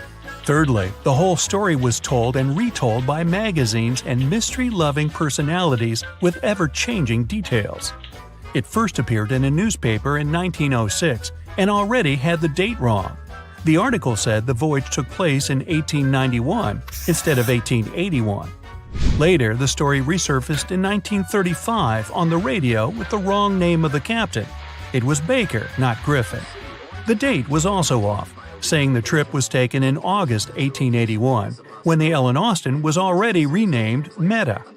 The legend grew upon with other strange details, such as the ship's route from London to Newfoundland, which was never the case. But the final debunking came from the archives of Lloyd's of London, the marine insurance market that keeps all logs of trade and emigration ship routes. The documents there say that on February 1881, the Ellen Austen completed its cross-Atlantic voyage to New York without incident. Captain A.J. Griffin off-boarded the ship with all his crew hale and hearty and declared no loss of hands during the trip. The voyage took over 2 months because the ship had to fight strong westerly winds pushing it back towards Britain. The crew reported no strange encounters on the way, and the whole thing was as boring as could be. And even the passengers must have been smiling when they stepped on the American soil at last, unaware of the phony baloney story they were about to be a part of. The voyage started just like any other. The cargo ship SS Cotopaxi is making another journey to Havana, Cuba, to deliver coal. It's November 29, 1925. For Captain Meyer and his crew, leaving Charleston Port, South Carolina, it will be the last trip the ship ever makes. Its route ran through the Bermuda Triangle. 2 days into the trip, the Cotopaxi sent out a distress signal. It had got caught up in a strong tropical storm and turned over on its side. The wind was very strong and there was powerful lightning as well. Rain gradually filled the ship's hold. Then there was a bright white flash, and the ship disappeared without a trace. Later, its wreckage was found in the Gobi Desert, which is in a completely different part of the world. All 32 crew members, including the captain, were missing. Of course, the part about the Gobi Desert is fictional. For one of his movies, Steven Spielberg came up with the idea that the ship was moved there by aliens. Still, in real life, the ship was never found, and its crew really did disappear. It was officially declared missing a month afterward, and nobody could find the wreck. It seems like a classic case of mysterious things going on in the Bermuda Triangle. But most mysteries are solved sooner or later. In 2020, the Cotopaxi was found. A man named Michael Barnett had moved to Florida to study shipwrecks off the coast. One wreck in particular really caught his attention. It was much larger than the others, and the locals called it the Bear Wreck. It was about 40 miles from St. Augustine in northern Florida, but no one had ever managed to identify the rusty hull. So Michael started to do some detective work. He measured the size of the shipwreck and started working through all the information he could find. He researched hundreds of old newspapers, leafed through insurance records, and looked at artifacts found on the wreck. After hundreds of hours of hard work, Michael was sure it was the Cotopaxi. But a few years before, there had been a rumor that the same ship had been found off the coast of Cuba. The Coast Guard found the wreck of a cargo ship about the same size that looked a lot like the one lost in 1925. Michael was sure they were wrong, so he teamed up with some science journalists and kept investigating. Soon they discovered something that seemed to confirm Michael's belief. Divers found brass valves with the letters SV on them in the wreckage of the ship. Michael suggested these initials referred to Scott Valve Manufacturing Company. The headquarters of this company was in Michigan, not far from where the Cotopaxi had been built. The company had probably supplied parts for the Cotopaxi. So the puzzle seemed to be solved. The Bear wreck was really the missing cargo ship. But Michael still needed to work out why the ship had sunk. Did something mysterious really happen to the Cotopaxi in the Bermuda Triangle? Later, Michael found the testimony of the ship's carpenter among some old papers. The carpenter claimed that the hatches covering the coal on the ship had been in a terrible condition before it sank. Repair work on the covers wasn't finished before the crew got the order to sail to Cuba. So if the hatch covers were still broken during the trip, water could have easily gotten on board. This water probably flooded the hold during the tropical storm. This was the real reason why the Cotopaxi went down. There was really nothing mysterious about it. It was just a mistake made by ordinary people. But this is just one example out of dozens, or even hundreds, where ships and planes have gone missing in the Bermuda Triangle. We still can't explain some of these incidents. It seems like there really is something weird going on there. One of these strange events happened in 1948. A passenger jet was headed for Miami from San Juan, Puerto Rico. It disappeared in the same area as the Cotopaxi. The 32 people on board vanished without a trace. The weather was clear throughout the flight, but experts think that when the plane was about 50 miles from the coast, it could have been hit by a strong wind that knocked it off course. Years later, a similar plane was found in the area of the Bermuda Triangle, but because no one could work out the registration, it was impossible to say for sure if it was the same one. Something even stranger occurred not long before, in 1945.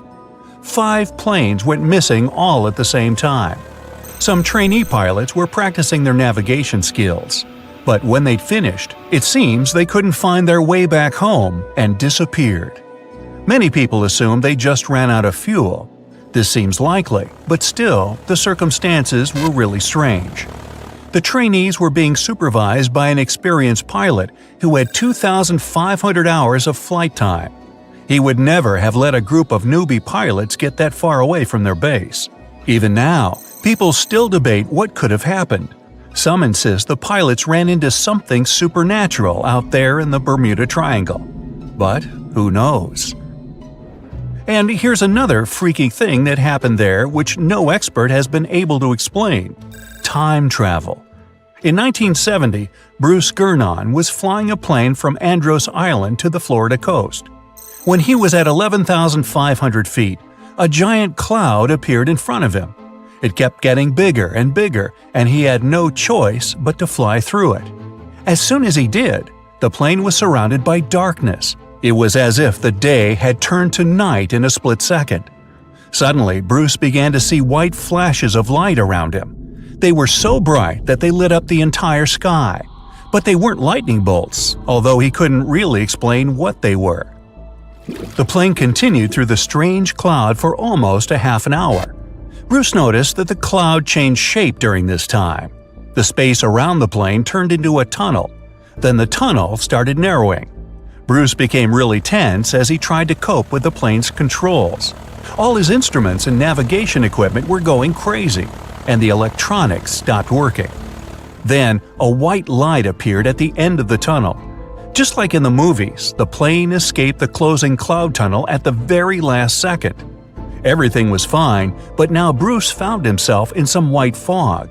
He had no idea where he was. Then he managed to contact ground control. He was shocked when he learned that his plane was already in the airspace above Miami. It seemed that something impossible had happened. Bruce was meant to cover a distance of about 250 miles during the flight. This usually took 1.5 hours, but he had managed it in just 47 minutes, almost 2 times faster than normal. When Bruce landed, he went to check the amount of fuel left in the tank. It turned out he'd used up a lot less than the normal amount of fuel as well. Could there be a logical explanation for the time-traveling plane? Well, records show that a large number of sunspots were detected on the surface of the sun that day, and there was a strong solar wind. This could easily have made the electronics and devices on the plane go crazy. But what about the mysterious cloud? The Florida coast is a place where 2 large air currents meet. One has a high pressure and the other is a low pressure one. This causes a lot of storm clouds in the area. But people still debate how Bruce was able to cover the distance so quickly. Some people say that some kind of mysterious dark energy was involved. Others say it was a gravitational anomaly that curves space and time. Others think that Bruce is just a fraud.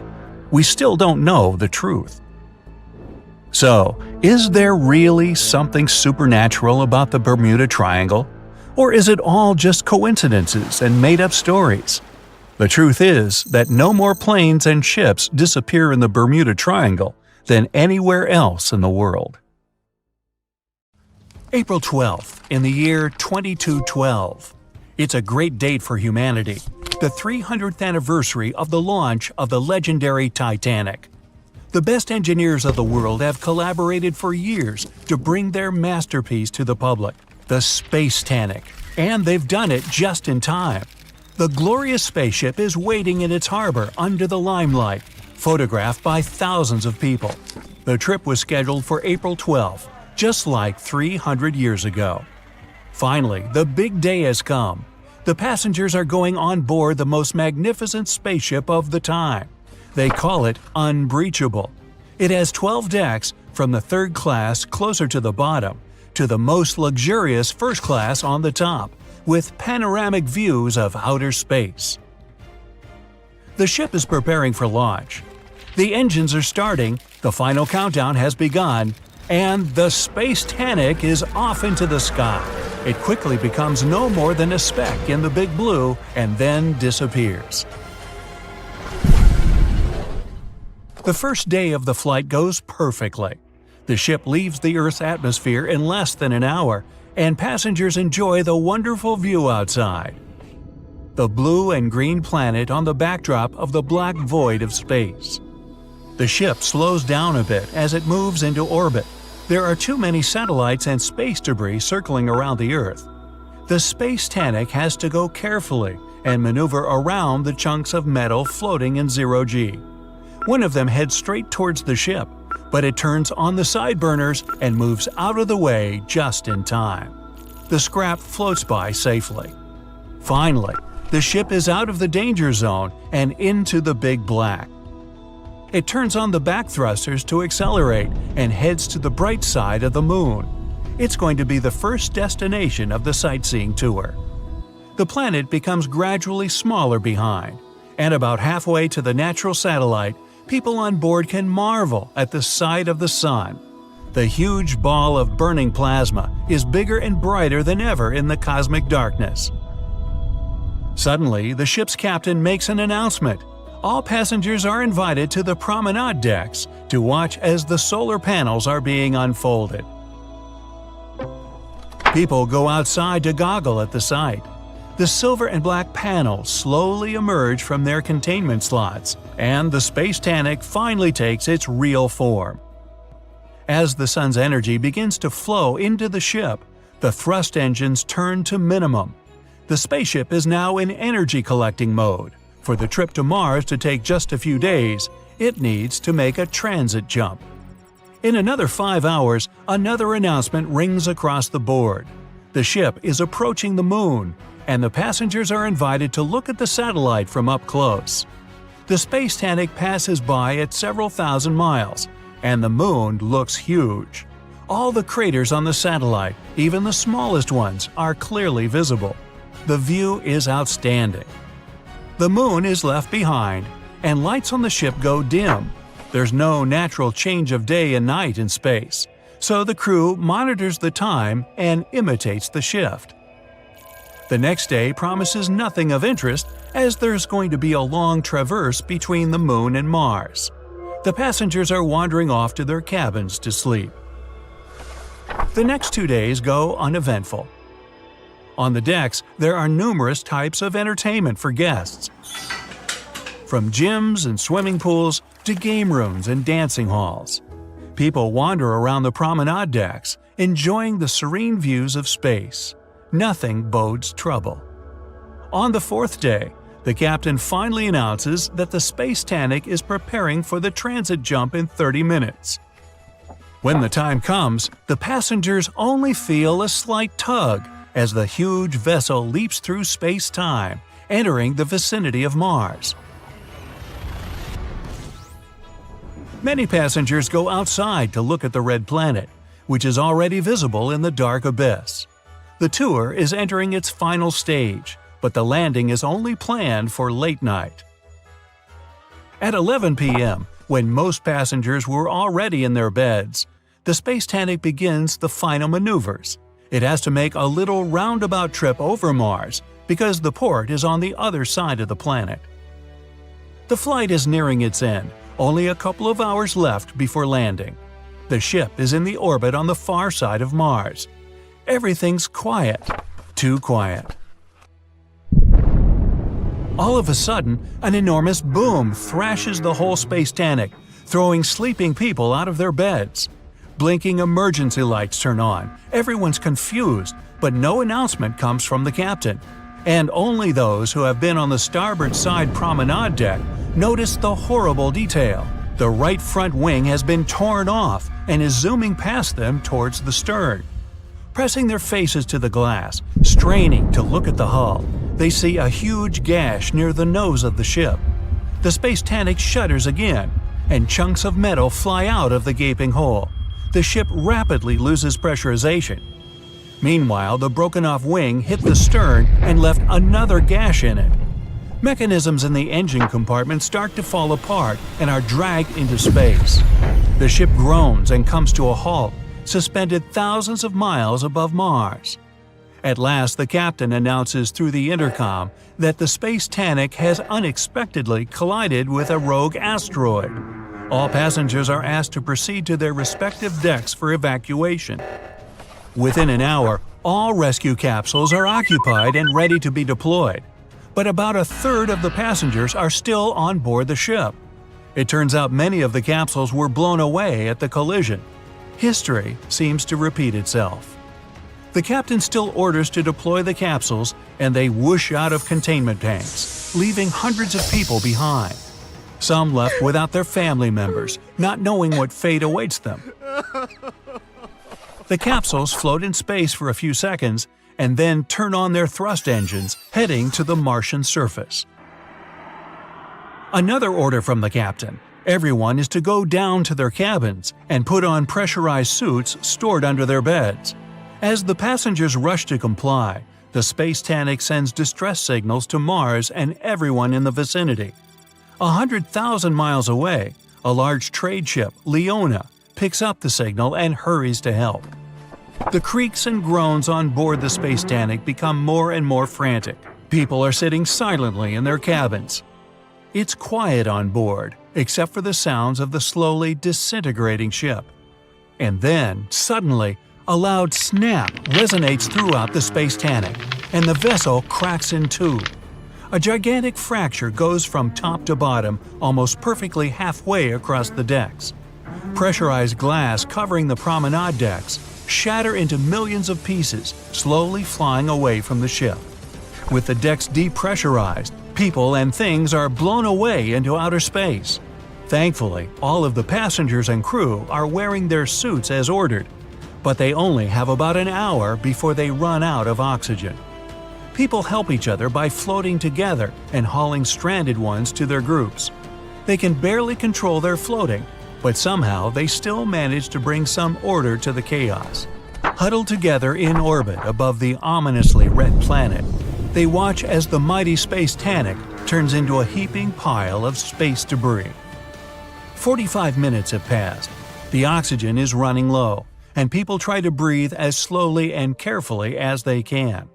There's still no help in sight, and they're preparing for the worst. But then, one of them starts waving and pointing somewhere. It's a bright spot, hardly different from the stars in far space, but it's getting closer by the second.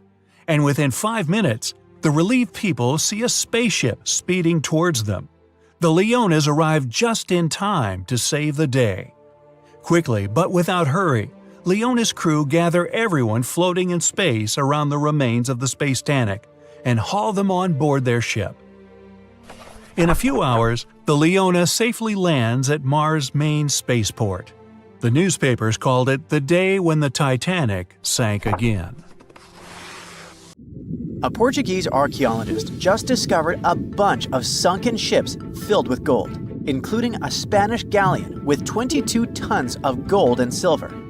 This much gold today is worth about $2 billion, and this is the money from one ship alone. Archaeologist Alexandre Monteiro made this discovery almost by accident. He was studying some documents when he found some information about a ship that went missing in 1615, and he decided he wanted to find it. After many years, Alexandre found not just this specific ship, he actually discovered 8,620 shipwrecks in the waters of Portugal alone. Out of this number, 250 are gold-filled shipwrecks, a discovery that would make any Jack Sparrow shake in his boots. Most of these ships went down for boring reasons like the weather, but sometimes they were destroyed in battles, which may or may not have been super epic. They were carrying gold and other treasures from the New World to Europe, and of course, everyone wanted a share. Alexandre had been studying historical shipwrecks for 30 years now, so he has discovered many ships that went down in somewhat glorious ways. In 1816, for example, a ship of one of the richest men in Portugal sank in Australia, with an insane amount of 66,000 silver coins. This was the first ship from Portugal to ever plunge in the waters of Australia. The bad news is that these ancient sunken vessels, filled with riches and epic stories, are not so easy to reach. They're deep down in the ocean and covered by sand. You could still try, but that would be stealing part of a country's history, and you wouldn't want to be that person, would you? Naturally, Portugal was not the only country that explored the seas back then. The coast of Europe is packed with sunken ships filled with gold. In fact, there are about 1 million historical shipwrecks underwater right now, and the treasures abandoned under the sea might be worth around $60 billion. It's an insane amount of money, but let me tell you that these gold-filled sunken ships aren't really worth the hassle.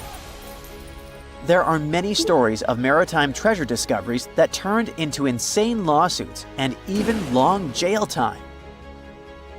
Our first story starts in 1746, when a violent storm crashed a ship called Prince de Conti near an island in Brittany. The ship was filled with tea, ceramics, and 100 gold ingots. Of course, the owners of the ship tried to save the loot, but if it's not easy now, imagine how it was back in the 18th century. It took more than 200 years for the vessel to be found. It finally happened in 1975, when a group of French men discovered it and decided to take pretty much every valuable thing they could find. Now, I said these things were not worth the trouble for a reason. In France, if you find anything that can be historical, you must declare it to the local authorities within 48 hours. Fail to comply, and you will be committing something known as a crime. To be fair, our French friends here did declare their findings, but only the corroded cannons from the ship. And the gold? Well, they sold it. Obviously, because each gold bar is worth between $125,000 to $231,000. It took French authorities almost 50 years to retrieve the stolen gold, and they didn't retrieve all of it. Part of it was bought by an elderly couple living in Florida, and the crime is so serious they were charged for connection with money laundering, organized crime, and the trafficking of cultural goods. The poachers also sold some gold ingots to the British Museum collection. Now, let's go back to the 1850s, when a steamer called SS Central America traveled from Panama to California and back again. This was during the California Gold Rush, a time when 300,000 people moved to California to dig for gold. Because the travel route was not easy breezy, people needed to carry their gold around on big ships. This is where our friend SS Central America comes in. In 1857, the ship had 578 people on board and about 10 tons of gold. Very few survived, and around $100 to $150 million in gold went down with the ship. All of this explains why in 1988, a group of investors from Columbus decided to finance a research project to find this ship. The research was led by a guy named Tommy Thompson. Tommy was really crazy about the idea of finding this sunken ship filled with gold. It took him years to find the exact location of the SS Central America, especially because the ship was 7,500 feet beneath the surface of the Atlantic Ocean, and retrieving it required a lot of fancy tech. A group of 161 investors paid for his adventure, but it goes without saying that they were not doing this out of love from their hearts. They invested $12.5 million in this project because they were expecting to earn at least 10 times more. But since life is not all sunshine and rainbows, 39 insurance companies sued the research team as soon as they retrieved the gold. Back when the ship was up and running, these companies insured the cargo of the SS Central America, and when the cargo was finally retrieved, more than 100 years later, they wanted to be compensated. They said it was not their job to retrieve it, but that doesn't mean they abandoned it. This crazy talk didn't stick, and 92% of the gold was given to the research team. The plot thickened when the investors were scammed by none other than Tommy Thompson, who fled with $4.16 million. He also had 500 gold coins, but he's not telling a soul where they are. Nonsense like this is the reason why most countries have rules to protect cultural properties. And yes, sometimes shipwrecks can be a cultural property. Obviously, there are many maritime treasure discoveries that happen without breaking any laws. The SS City of Cairo, for example, was a steamship that submerged in 1929 with 2,000 boxes of silver coins weighing 122 tons. A company called Deep Ocean Search retrieved the coins from a depth of 17,000 feet, which is 4,500 feet lower than the Titanic. 34 million pounds went to the UK Treasury, and the Deep Ocean Search also got a share. The good news here is that some of the coins can be bought by collectors, legally. Paying for a treasure is probably the closest you can get to an underwater archaeology find. I know, all I did was destroy your piracy dreams. But while raiding gold-filled shipwrecks may be a crime in most countries, or just financially impossible for us mere mortals, not all hope is lost. There is about $771 trillion worth of gold lying on the ocean floor, and it doesn't have an owner. It's like an underwater gold mine, except the gold is in the water. You know how the water of the ocean is salty? Well, the gold gets mixed with the minerals in the water, so it's not like you stumble upon a gold nugget on the beach. Each liter of ocean water has 13 billionths of a gram of gold, and it's very difficult to extract such tiny particles of gold from the water. But that doesn't mean people haven't tried, and, of course, there's been a scam here too. In the 1890s, a guy claimed he had invented a thing that would suck gold from the seawater. When he got enough money, he fled the country with the cash. If you really want to get some gold, you could try to extract it from the Earth's core, which has 1.6 quadrillion tons of gold. There's 16 times more gold in the Earth's core than what humans have mined in the whole of history. No hoax involved here, because nobody has dared to go down there yet. With archaeologists discovering gold-filled sunken ships out and about, maybe we can make our own maritime treasure discoveries, or at least save enough money to buy some silver coins. A ship filled with gold and other treasures worth over $13 million was found in the middle of the Namibian desert after almost 500 years. The worker who found it was actually looking for diamonds, but ended up with something way more valuable for history. There were some blocks of copper, some wood, pipes, and elephant tusks. The miners called for an archaeologist, who soon realized it wasn't a disturbed beach like they thought, but a shipwreck. All evidence showed that it was a Portuguese trading vessel, Bom Jesus, that went missing in the 16th century. Experts believe it was a special kind of ship that was bigger, stronger, and better than older ships from Portugal and Spain. These ships were built to take Portuguese explorers on long trips to distant places like India, China, and Japan, and come back with tons of cargo.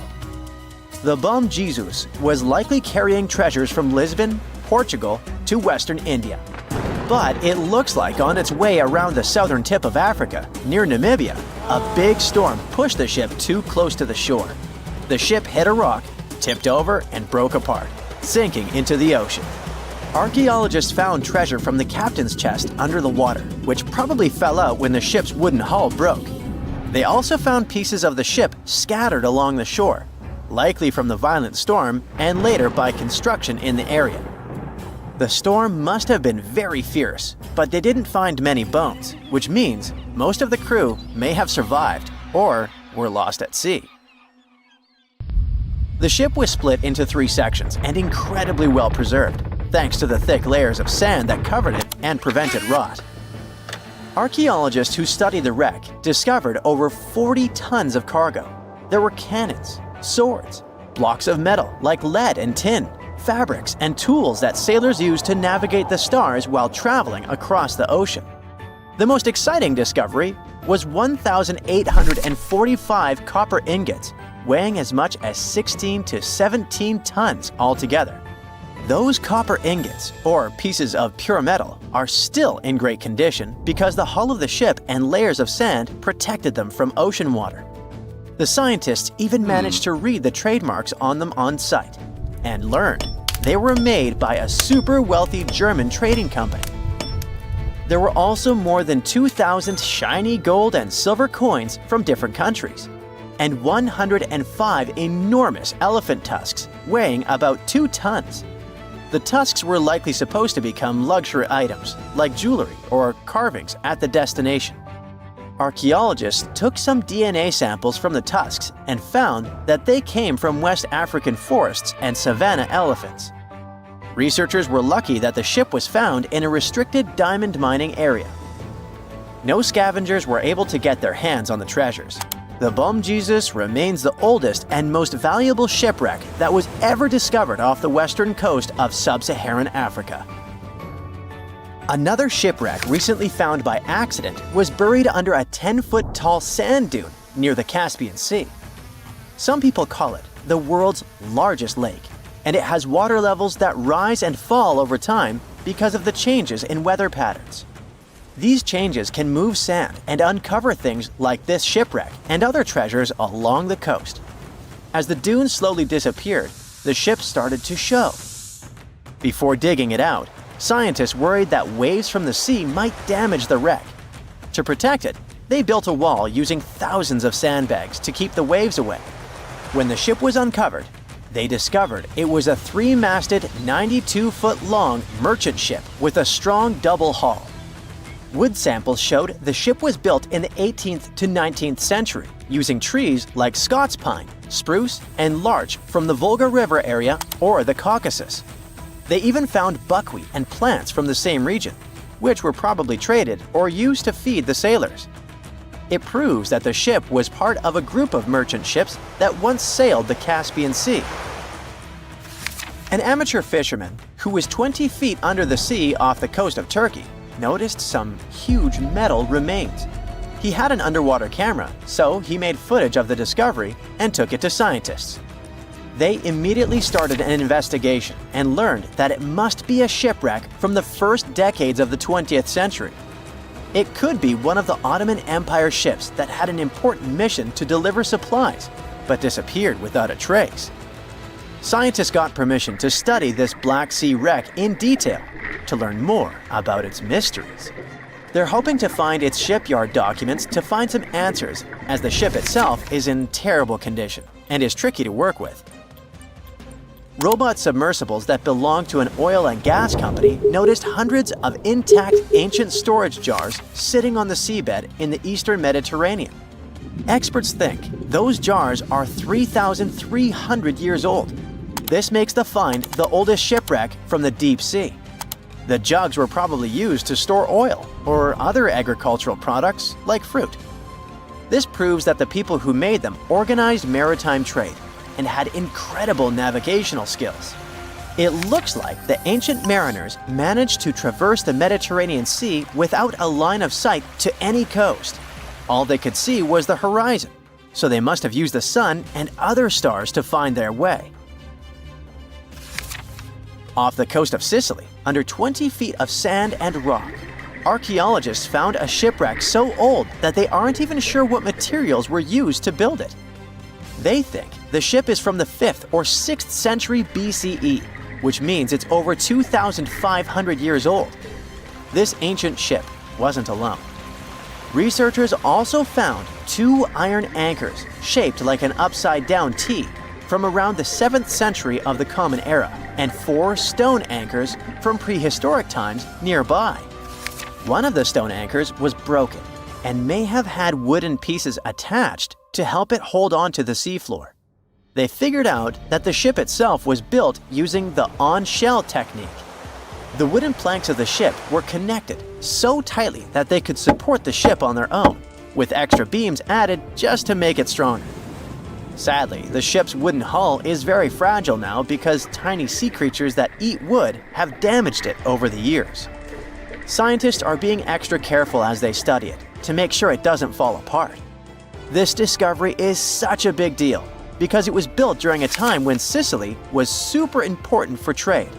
Back then, the Greeks and Punics were trying to take control of the seas long before Rome became the ruler of the Mediterranean. By studying this ship, scientists hope to learn more about how people traveled and traded in those ancient times. One more shipwreck, this time off the coast of Kenya. Could be from Vasco da Gama's final voyage. This Portuguese explorer was the first European to reach India by sea around the Cape of Good Hope. Local fishermen discovered the shipwreck in question in 2013. When an underwater archaeologist came to check it out, he found some treasures at the spot: elephant tusks and valuable copper ingots. If this find really has to do with Vasco da Gama, then it must be from the 16th century. It was the year of his 3rd and final voyage to India. Da Gama led a huge fleet of 20 ships, one of which was the São Jorge.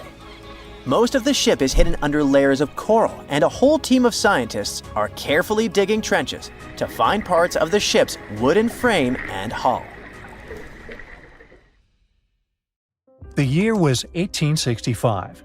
It was a boom of migration worldwide, with novel places discovered and new settlements created. Without planes like we have now, a ship was the only way to escape from the old life and journey towards a new, hopefully brighter future. So, a voyage like that was quite a regular thing to do. More than 500 immigrants safely reached Queensland, and the ship was supposed to head back to London sometime later. It was indeed a long journey, but not many people were willing to return to England. After all, they had chosen to come to Australia to create a brand new life. So it was only natural that the ship would come back nearly empty. However, the return trip was still quite lucrative, thanks to the cargo the ship would carry.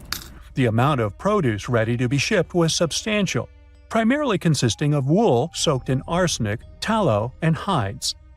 It was 2 birds with 1 stone. Not only could the crew wait out the winter, warm in Australia, while England endured bitter cold, but they also wouldn't waste their time. With the sheer volume of produce to be loaded, it would take them around 3 months to accomplish this task. Reports were circulating that the Fiery Star was almost done loading up, but it turned out that the assessment was a bit too optimistic. To pass the time, Captain Ewell thought it would be a good idea to reach out to the Acclimatization Society and offer to help transport any animals they wanted to send to England on the Fiery Star. He already had some emus and kangaroos on board, but there was still room. The society held a vote, and they were totally on board, pun intended, with Captain Ewell's idea. They figured sending some taligalas would be a great plan. Even though a few of these birds were already in England, the French Society needed a couple, and they could get them shipped there through England. Little did the crew know that all this cargo, all the produce they were willing to sell in England, would ultimately lead to the ship's destruction. Not only was the Fiery Star lost, but most of the people on board did not survive to complete the voyage. March 23rd. That was the day when the ship manifest was finally published. A manifest is a list that details the cargo, passengers, and crew of a ship, plane, or vehicle, primarily for customs officials. This document helps those involved in the transport verify that everyone and everything that was loaded is still on board when the vehicle reaches its destination. Once it's published, it means the ship is almost ready to depart. There were 3 possible ways of passenger accommodation. First, there was the saloon, the antiquated name for first class. Next, there was the second cabin, which is, logically, second class. Finally, there was the steerage, the cheapest form of passenger accommodation on a ship. Back in the 19th and early 20th centuries, many people traveled from their homelands, often to North America and Australia, looking for a fresh start. Most of them were poor and had limited funds for travel. In total, there were 8 people in the saloon, another 8 in the second cabin, and only 21 steerage passengers. Out of the 37 passengers, only one, John Omond, would make it out alive. He bought a ticket for the steerage, so unlike the Titanic situation, in this case, the class didn't really matter. The crew members list wasn't as detailed as the passengers. It was known that, in total, there were around 55 people in the crew, from able-bodied seamen to crew members simply called boys. But there's something telling me that the crew wasn't really that important for the captain. In reality, all that mattered to him was to make as much money as possible, shipping tons of dangerous, flammable cargo. Out of over 50 crew members, only 17 survived that voyage. But there was actually one more crew member who actually survived it all, just because they weren't let in. Sarah Johnson disguised herself as a man and planned to sneak onto the ship. However, something about her looks made the captain get suspicious, so he called the police and made Sarah leave the ship as he didn't want any immoral behavior to take place. Well, he saved her life. For him, it was the last voyage. The captain, W. Hunter Ewell, was quite a celebrity apparently. He already had a record of the safe landing of immigrants in the previous year, so there seemingly was no reason to worry. The trip promised to be safe. Clipper Fiery Star left Moreton Bay bound for London. The passengers took their places. The cargo had already been loaded. The full list is astonishing. In addition to all the wool, tallow, cotton, hides, and horns, there were also 6 cases of arrowroot and various other packages. And we can't forget the animals the captain took aboard too. The Fiery Star was far away, yet still observable to the east as it headed toward the Pacific Ocean. This was the last information available until May 26, when news of its destruction emerged from Brisbane. Chief Officer William Sargent's log reveals that the Fiery Star took 12 days to reach the southern tip of New Zealand, passing on April 11, 1865. The trip was going well until heavy seas ruined 2 longboats on April 17th. On this day, a strong odor of smoke alerted the captain. When he checked, he found the lower hold completely filled with smoke from a fire fueled by the ship's flammable cargo. The hatches were quickly closed to try to contain the flames, but by the next day, the heat and toxic smoke had forced passengers out of their cabins. George Maber was one of the lucky survivors. He was the ship's engineer, and he recalled the chaotic events on April 20th, as Captain Ewell and most of the crew and passengers tried to evacuate in rough weather. At around 6 p.m., the ship took on water, and without much warning, Captain Ewell, 4 crew members, and a few female passengers hopped into a lifeboat and headed out. The next boat, managed by the second mate, Mr. Adio, was a gig, followed by a crowded jolly boat. Lastly, there was a waste boat, which was barely seaworthy, with 2 men constantly bailing water to keep it afloat. The plan was for the boats to stay close to the Fiery Star overnight and head for the Chatham Islands the next morning. But by dawn on April 21st, all 4 boats had vanished without a trace. On the burning ship, there were 17 crew members and passenger John Oman, who banded together under Chief Officer William Sargent's leadership. For 5 days and nights, George Maber pumped water on the fire without rest.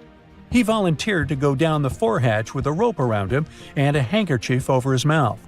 He discovered that the foremast had been burned through for about 7 inches, and the port side was severely damaged, resembling an empty shell. Exhausted, he returned for fresh air, but later descended again with Quartermaster Marshall to access a water tank. They couldn't open the lid, and as George crawled over the hides, he felt himself sinking. When they reached the deck, they collapsed from exhaustion. The cargo had been destroyed by smoke and fire, and the heat on the deck was intolerable.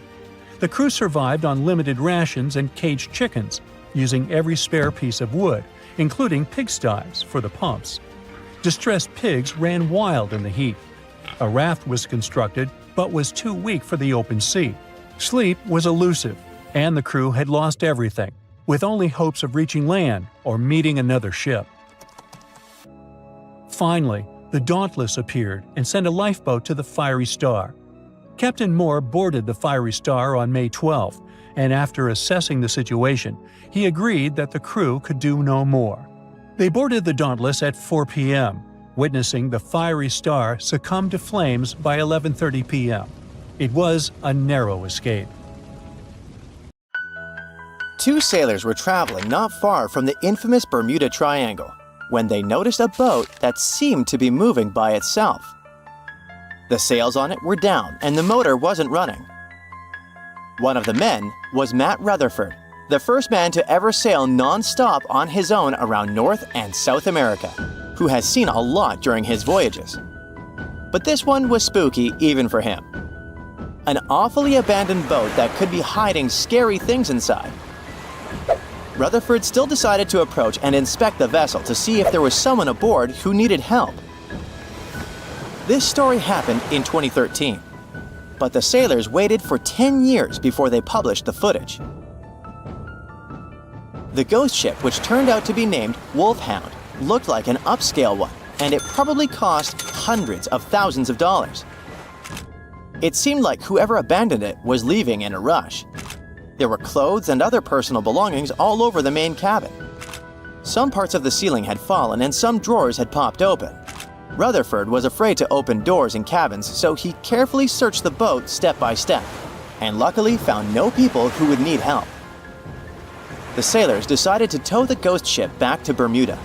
It wasn't easy because Wolfhound was bigger and heavier than their boat. After days at sea, the crew was running low on fuel and asked a passing freighter to stop and give them some gas.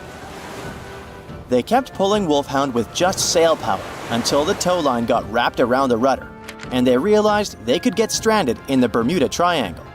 So they had to abandon the ship. After another 23 days in the Atlantic, they finally reached Bermuda. As it turned out later, the mysterious ghost ship belonged to an Irish yacht club member. It got caught in a storm with waves that were 20 feet high and super strong winds, and couldn't continue its voyage. A Greek cargo ship rescued the crew, but they had to leave the ship. Rutherford and his crew found the yacht 9 weeks later. Wolfhound is one of more than 50 ships and 20 planes that disappeared in the Bermuda Triangle since the mid-19th century. The first ship, at least officially documented, was the USS Pickering. It departed from Delaware to the West Indies in 1800. There were 70 people aboard. No one ever heard anything from them ever since. And perhaps we'll never know what exactly happened to them and where the ship is now. The largest ship that has ever disappeared in this mysterious area is the USS Cyclops. In March 1918, carrying a crew of 306 people, the USS Cyclops left Barbados and headed home to Baltimore. It had tons of dense manganese ore on board, which was used in steelmaking. Something happened during its 9-day voyage when it was passing through the Bermuda Triangle. The last message from Cyclops said, "Weather fair, all well," and then it disappeared forever, without even an SOS signal. Another ship that the Bermuda Triangle supposedly took forever was the Cotopaxi in 1925. It was loaded with coal and had a crew of 32 people on board. Its trip was supposed to go from Charleston, South Carolina to Havana, Cuba, but something went wrong and the ship disappeared. Recently, scientists discovered that the Cotopaxi was lying at the bottom of the ocean about 35 miles from St. Augustine, Florida.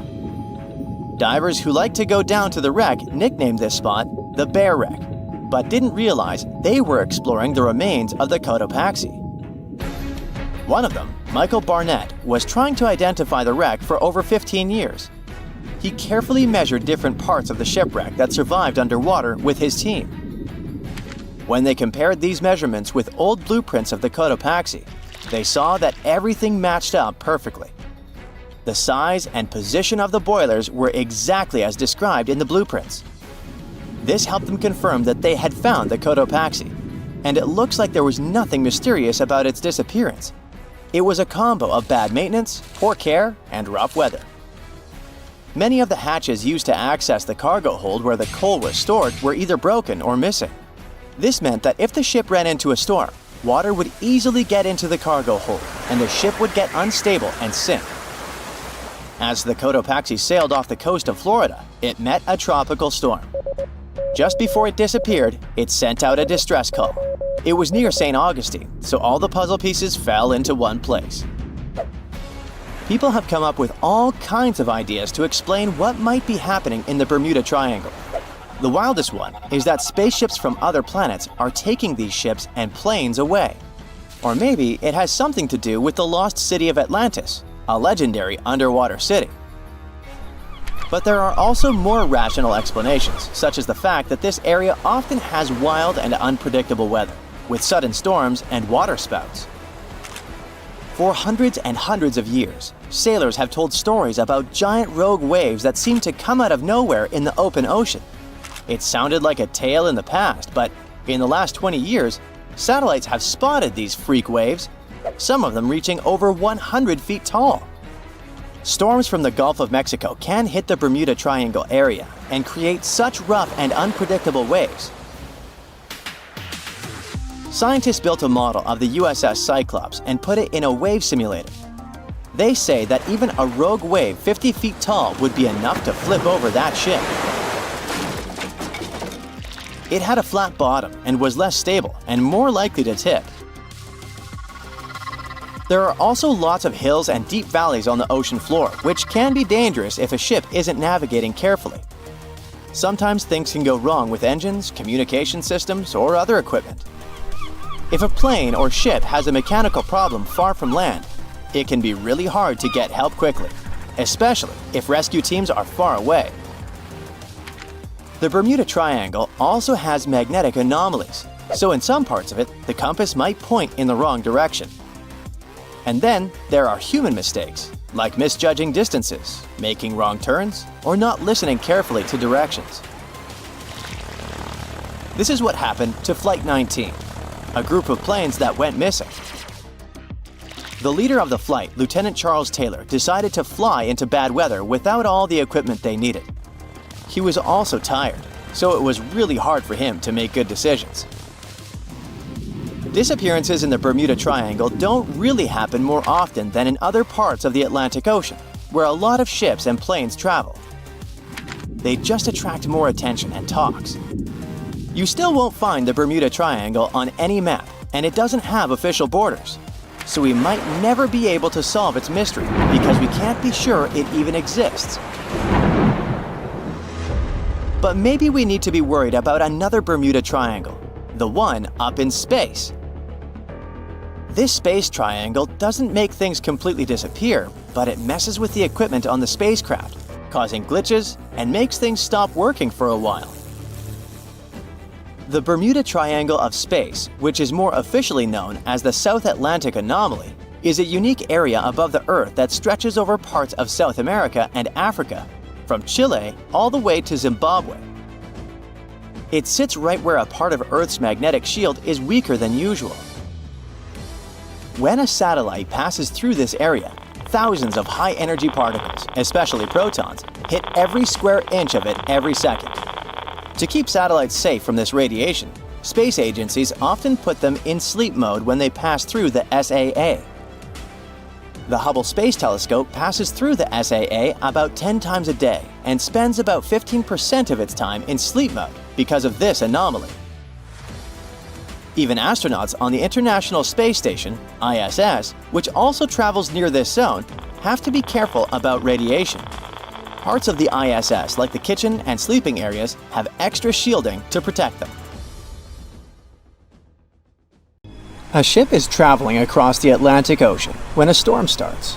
At first, the situation doesn't seem to be very bad, but soon, people on board the ship realize that the storm is intensifying.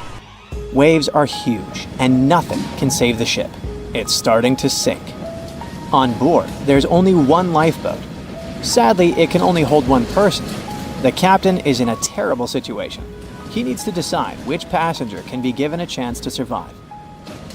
Besides the captain, there are 8 people on board. Some of them seem to be lovely. Others look like villains.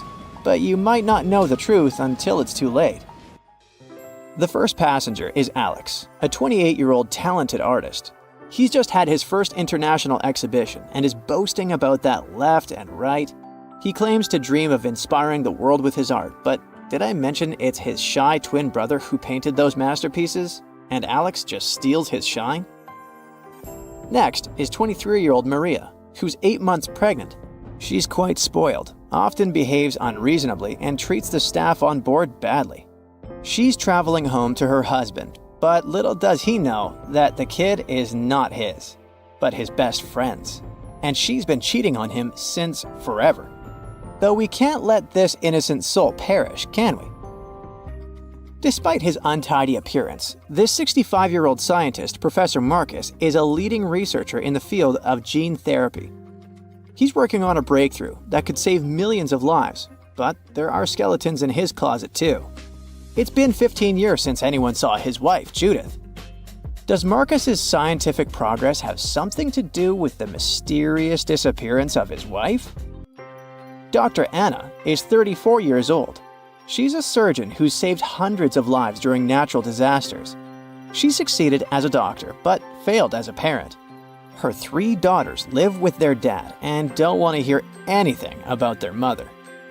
78-year-old Teresa is a widow whose family gave up on her because of her bad temper. She's traveling for the last time in her life to visit her late husband's grave. A little boy, Mark, is just 7 years old, but his unruly character has caused a lot of arguments between the other passengers. He's traveling alone since his parents are supposed to meet him on the shore. This brat's parents are too busy working, so he gets more and more uncontrollable. Who knows what he'll be capable of doing in 10 years or so?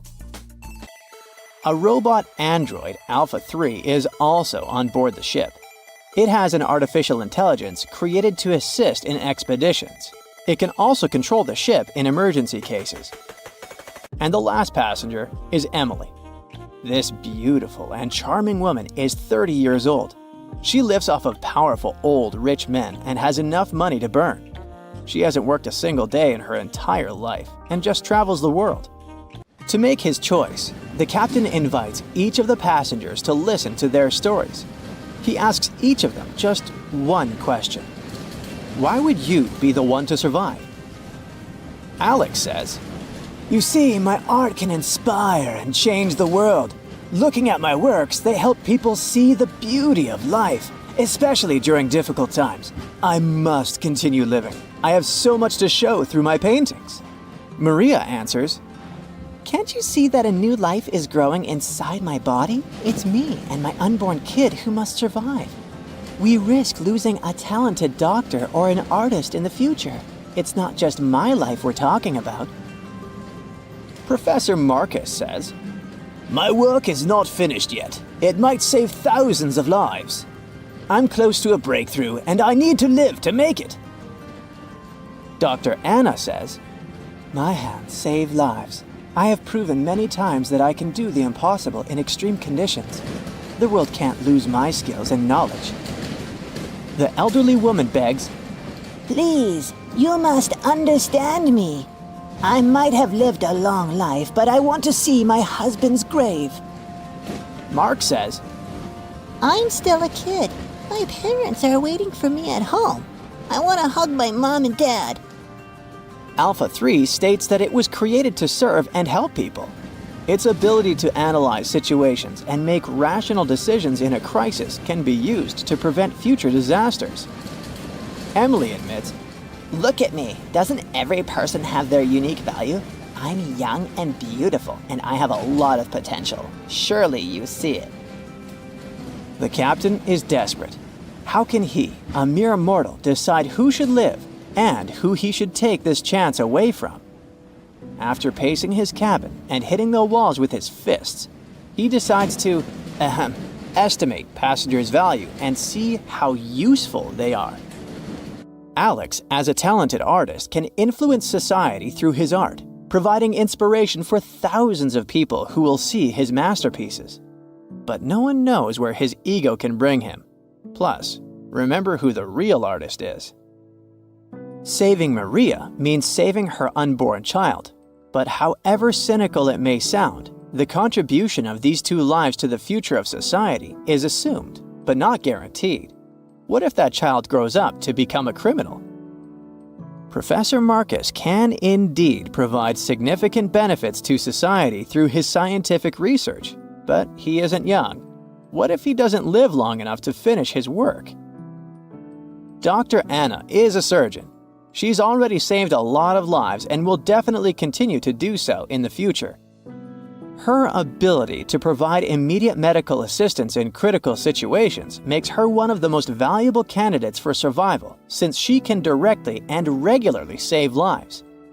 At the same time, she is a terrible mother, and it'll definitely influence the lives of her daughters. Teresa is living history and experience, but unfortunately, her ability to continue contributing to society is limited. In simple words, she's old, and we don't know how much time she has left. Mark is in a similar situation. He has the potential for a long and productive life, but his immediate contribution to society is limited. His survival is based on the potential for future contribution, which is difficult to estimate at the moment. Alpha 3 can provide valuable technical assistance and functional support, but as a robot, it does not add to human well-being directly. As for Emily, despite her beauty, her achievements are minimal. On the other hand, she's only dating wealthy and influential people, and thus has a lot of influence on society of her own. Now, from the perspective of how much profit each of the passengers can bring, saving Dr. Anna seems to be one of the most logical choices. Her knowledge and skills can save many lives in the future, which means the greatest good for the greatest number. But let's have a look at the captain's choice. In the end, after listening to all the passengers and pressed for time, the man decides to save Emily. Can you figure out why he's made such an unexpected choice? Write your answer in the comments below. You can also pause the video to think it over. Okay, I suppose you're ready for the answer to be revealed. You see, even though each passenger presented very compelling arguments for why they should be saved, the captain was particularly moved by Emily's charm and attractiveness. And even though there were more logical candidates in terms of utilitarianism and humanism, the captain succumbed to his personal feelings and preferences, which influenced his decision. This riddle illustrates that in real life, people often make choices based on their sympathies and preferences rather than logic or public benefit. This is because emotions and personal relationships can have a strong influence on our perception of situations and decision-making. Here's a real-life example. HR managers tend to choose candidates they like or share common interests with, and it doesn't matter that other candidates might have more suitable skills or experience. This phenomenon is known as the similarity effect. Now, I've got an important question for you. Which passenger would you save? Share your choice in the comments. But I'd like to remind you that there is no correct answer. There's a ship drifting somewhere in the ocean without a crew. The last time someone saw it was over 50 years ago. Its story reminds of that of the Flying Dutchman, a ship that's bound to sail forever and bring disaster to whoever sees it at sea. At least the legend says so. Unlike the Flying Dutchman, the SS Bayimo was definitely real and built for a German company in Hamburg and began as an ordinary cargo ship. It was trading supplies between Hamburg and Sweden in the Baltic Sea starting from 1914. It had a strong steam engine and a hull made of steel. A few years later, it became British property. Then, in the 1920s, a Canadian company purchased it for around $18,000, a huge amount of money back then. The new owner, the Hudson's Bay Company, was actively using the ship for several years. They would often send it on voyages from its home port in Scotland to Siberia, Alaska, the Yukon, and the Northwest Territories. It also passed through the Panama Canal and even the Suez Canal, with fur pelts for sale on board. Sometimes it would also transport passengers. It had completed 9 successful voyages before this strip of good luck came to an end. Starting from the 1930s, SS Bayimo would have trouble with ice and storms. When it first got trapped in ice in October of 1931, some of the crew managed to escape to Alaska. 15 of 22 sailors decided to stay with their vessel and try to save it. They had furs and other valuable cargo worth around $58,000 aboard. The company sent them supplies to survive the winter. They set camp near the ship out of the hatches, tarpaulins, and other materials, and offloaded the cargo. At the end of November, a blizzard rushed through the area, and it seemed like it had taken the ship with it. The ice platform had survived, but the ship broke free. Some of the crew members were sure it had sunk. But soon after, they heard from one of the locals who had spotted their ship around 45 miles away from their camp. The crew moved on with their lives, and the ship started its journey as a runaway vessel. People would spot SS Bayimo once a year or so, all the way until 1965. It was mostly spotted off the coast of Alaska. A man going to Nome with his sled dog, along with prospectors, explorers, and treasure hunters, all claimed to have seen SS Bayimo. Someone tried to board it and take it to port, but ended up stranded on it for days because of horrible weather. Others got luckier and managed to take a whaleboat, some furniture, and other valuables from the vessel. Those who got close to the ship saw that it was damaged and missing the propeller. Still, it stayed afloat without a crew for at least 38 years and became the longest sailing ghost ship in history. In 2006, the Alaskan authorities started a project to solve the mystery of this ghost ship of the Arctic and finally find SS Bayimo, either still above or below the water. So far, the project has not been a success. SS Bayimo remains one of the estimated 4,000 ships that have disappeared off Alaskan shores. If the legend of the 17th century isn't lying, this ghost ship could be sailing somewhere along the Flying Dutchman. It belonged to the Dutch East India Company. Its captain managed to do the impossible for that time and sailed from Holland to Indonesia in only 3 months. They said he was flying over the sea, and some evil tongues explained that he had made a deal with evil forces to achieve that. Once the ship was sailing back home, its captain and crew disappeared without a trace. There are many versions of what happened to it. One of the first ones said it had tried to enter port at the Cape of Good Hope, got in a terrible storm, and sank as there was no captain to save it. Another legend says the captain had refused to obey the skies to let the ship sink during the storm. A scary life form then struck the boat and the crew, and it was condemned to forever wander without rest. Many sailors claim to have spotted the Wandering Dutchman. The Duke of York, who was to become King of England, mentioned having seen it in Australian waters. Right after spotting the ship, the man who saw it first fell from the top of the mast and didn't survive. There were more encounters with this legendary ship up to the middle of the 20th century. Ships would nearly collide with it as the Flying Dutchman jumped out of the blue. Scientists have a more logical explanation for this mystery: Fata Morgana, not to be confused with Hakuna Matata. Now, when you're out at sea on a hot day and the air is all wavy, it feels like when you look at the road on a scorching summer day. That's because of something called atmospheric refraction. When light passes through different layers of air with different temperatures and densities, it bends and twists. Sometimes, under certain conditions, this bending of light can create really bizarre optical illusions over the ocean, like sightings of the Flying Dutchman. The Fata Morgana phenomenon can make distant objects appear distorted, stretched, or even lifted above the horizon. So you can see a ship far away, but because of the way the light is bending, it will look like it's floating above the water or even disappearing and reappearing. A Fata Morgana is most commonly seen in polar regions, especially over large sheets of ice that have a uniform low temperature. But you can see it anywhere, even in deserts and over lakes on hot days. The first stories about ghost ships go all the way back to ancient Greek and Roman mythology. One of the most famous ghost ships in history is the Mary Celeste. This brigantine was traveling from New York City to Genoa and was fully stocked with provisions, but missing a crew when it was discovered in the Atlantic Ocean in 1872. The crew's personal belongings were also there, completely undisturbed. The final entry in their log was made 10 days earlier. We still don't know what happened to its crew, and the ship has inspired many spooky stories and legends. The Lady Lovibond was another legendary schooner that is believed to have been wrecked off the coast of Kent in the middle of the 18th century.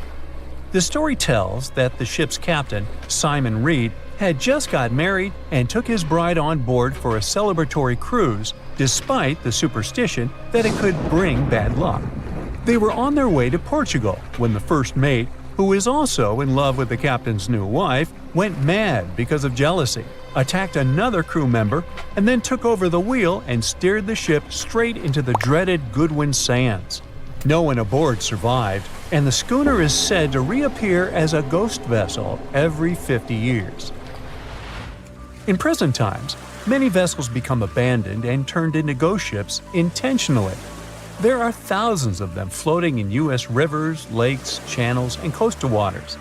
Some people lose their boats in storms and other extreme weather. Others have to abandon their boats because maintaining them can cost 10% of the boat's price. Plus, docking a vessel can add up to several $1,000s every year. Most boats have been made of fiberglass, so an owner can't just recycle them as scrap metal. So, once they want to get rid of it, they often tie it to a dock and sneak away, or leave it floating far away from the shore, or just try to sink it. When ghost ships sink in shallow waters, they can cause damage to coral reefs, mangroves, marshlands, oyster habitats, and wetlands. Plus, they can collide with unsuspecting regular ships and cause real trouble. So, don't do that. Enough said. What is a boat doing in the middle of a desert? You would expect to find a seagoing vessel closer to shore. This is the question archaeologists had been asking for decades. In 1988, there was a storm near one of the most important archaeological sites in ancient Egypt. A wooden structure emerged from the sand. It was hollowed out by termites. Scientists were determined to solve its mystery. In 2000, they began excavating the site near Abydos, Ubidos. An American team of experts soon discovered a boat that was 70 feet long, and it wasn't alone. In total, there were 14 boats neatly resting next to each other. It was impossible to completely dig out the boats because of their poor condition. Luckily, the wood was preserved enough to get a sample. Analyses revealed that the boats were around 5,000 years old, the oldest fleet in human history to this date. The time of their construction predates the pyramids at Giza by half a millennium. Each ship of the fleet rested in a vault that matched its dimensions. The room was roughly a third of the size of a tennis court. It had mud brick walls that featured more than 120 drawings of boats. Ancient Egyptians incised them on whitewashed walls that were excellently preserved. Scientists have known about these mysterious chambers for well over a century. 1901, 1902. A British archaeologist, Arthur Weigel, stumbled upon a strange structure west of the River Nile. His team caught a glimpse of the interior walls. Sadly, a section of the roof collapsed, so they had to call off further exploration. Researchers abandoned the site, but its location remained on the maps. The boat's position first led scientists to think that they rested on a bank of the mighty Nile. But there was a problem with this theory. Today, the river flows almost 7 miles west of Abydos. Further studies of the surrounding terrain showed the Nile didn't change its course throughout history. Also, if the boats floated near a dock, they would be in unstable positions. The 14 vessels at Abydos were perfectly parallel to each other. There was only one conclusion possible. Someone had deliberately placed them like that. They must have gone through a lot of effort. Each boat had enough room for up to 30 rowers. These vessels could really float. They weren't models, but scholars still don't know if they actually sailed any body of water in ancient Egypt. This doesn't diminish the importance of the find. Previously, archaeologists found only small-scale models. In King Tut's tomb alone, there were 35 boat models. For a long time, these figurines were the only clues as to how ancient Egyptian vessels looked like. The boat's design confirms that they were the real deal. They are the earliest surviving examples of something called built boats. Ancient people constructed primitive vessels by hollowing out large tree trunks. The alternative was reed that was tied together to form a raft. The boats at Abydos had planks tied together. This was a major breakthrough in shipbuilding. During their lifetime, the boats must have seemed impressive. Timber was a valuable commodity at the time. There was no wood in the desert. Cedar had to be imported from Lebanon. The only person who could afford such luxury was the pharaoh. Studying the area around the ancient fleet provided more answers. Scientists discovered a mud brick structure where Egyptians worshipped the pharaoh. Its approximate date of construction matches that of the wooden boats. The same bricks out of which this building was made were used to encase the fleet. At the time of their construction, the rooms they were stored in had a ceiling. That's the section that archaeologists stumbled upon in the early 20th century. Just like mummies and coffins, these marvelous ships rested inside splendid vaults. The exterior of these rooms was also impressive. The outer walls originally had a plaster of white limestone. It reflected sunlight. In the desert sun, the structure housing the boats must have shone from miles away. Ancient Egyptian builders used the same technique to cover the pyramids 500 years later. Today, their surface looks jagged, but it wasn't always like this. When they were constructed, the pyramids had a top layer of fine white limestone. Their surface was smooth and it gleamed in the sunlight. Instead of stairs, the outer layer of the pyramids was more of a sleek ramp. Archaeologists were left with one final question. Which pharaoh owned the fleet? The answer lay just a mile from the site. This is where the tomb of a pharaoh from the 5th dynasty rested, King Senwosret III. Its time and style of construction matched the ones of the chambers with boats. The very end of his rule might explain how the boats ended up in the middle of the desert. The pharaoh probably passed away in northern Egypt. Then his body was transported down the Nile to Abydos in a marvelous procession of decorated boats. The vessels were later lowered to chambers near the final resting place of their owner. This had a symbolic meaning. In the ancient Egyptians' belief system, ships played a key role. Their supreme deity was Ra. He traveled through the sky during the day in the form of the sun. At nighttime, he sailed through the netherworld in a solar boat. The pharaoh identified himself with Ra. That's why he needed boats in the afterlife. That was the only way to regenerate himself. Just as the sun rises every day above the horizon. This belief existed for thousands of years. The more famous Pharaoh Khufu also had a ship. Scientists found it in 1954 next to his pyramid at Giza. It is some 4 centuries younger than the fleet at Abydos, but Khufu's ship was almost 2 times longer. The Great Pyramid of Giza and King Tut's tomb are some of the most famous archaeological finds in Egypt. But there are many more secrets hiding beneath the endless sands of the Sahara Desert. Recently, 2020, archaeologists found a lost city there. They have labeled it as the most important discovery since King Tut's tomb, 1922. The city of Aten is some 3,000 years old. Historians hope it will give them a unique insight into the everyday life of ancient Egyptians. The famous archaeologist and Egyptologist Zahi Hawass proclaimed the site a lost golden city. Aten sits some 300 miles south of Egypt's capital, Cairo. It is close to the famous Valley of the Kings. Archaeologists first found sections of mud brick walls that spread out in all directions. They discovered complete rooms with tools of everyday life inside. The research team unearthed a bakery, a residential neighborhood, and an administrative district. They all date back to the time when the Egyptian civilization was the wealthiest in its long history. They were also the first to make objects from iron. In 1911, scientists found a set of iron beads near a village in Lower Egypt, El Girza. These are the earliest known iron artifacts. The discovery is literally out of this world. Ancient people made them by beating into shape a piece of a meteorite. The 9 beads were once part of an ornate necklace. They are now blackened and corroded, which is perfectly normal for a piece of jewelry that is over 5,000 years old. They consist of an iron-nickel alloy. Researchers were impressed by the skill of ancient jewelers who processed the beads. Their craftsmanship is more impressive when you think that they didn't know the stellar origins of the material. The Great Pyramid of Giza also has a remarkable feature. An international research group investigated the electromagnetic response of the structure to radio waves. They found that the pyramid has the ability to concentrate electromagnetic energy inside it. This occurred inside its chambers as well as under the pyramid's base. It contains an underground, unfinished chamber. It seems that the electromagnetic response is connected with the properties of limestone, the Great Pyramid's main building material. The research results might have a practical application. The way solar cells and nanosensors function could be improved by this remarkable find.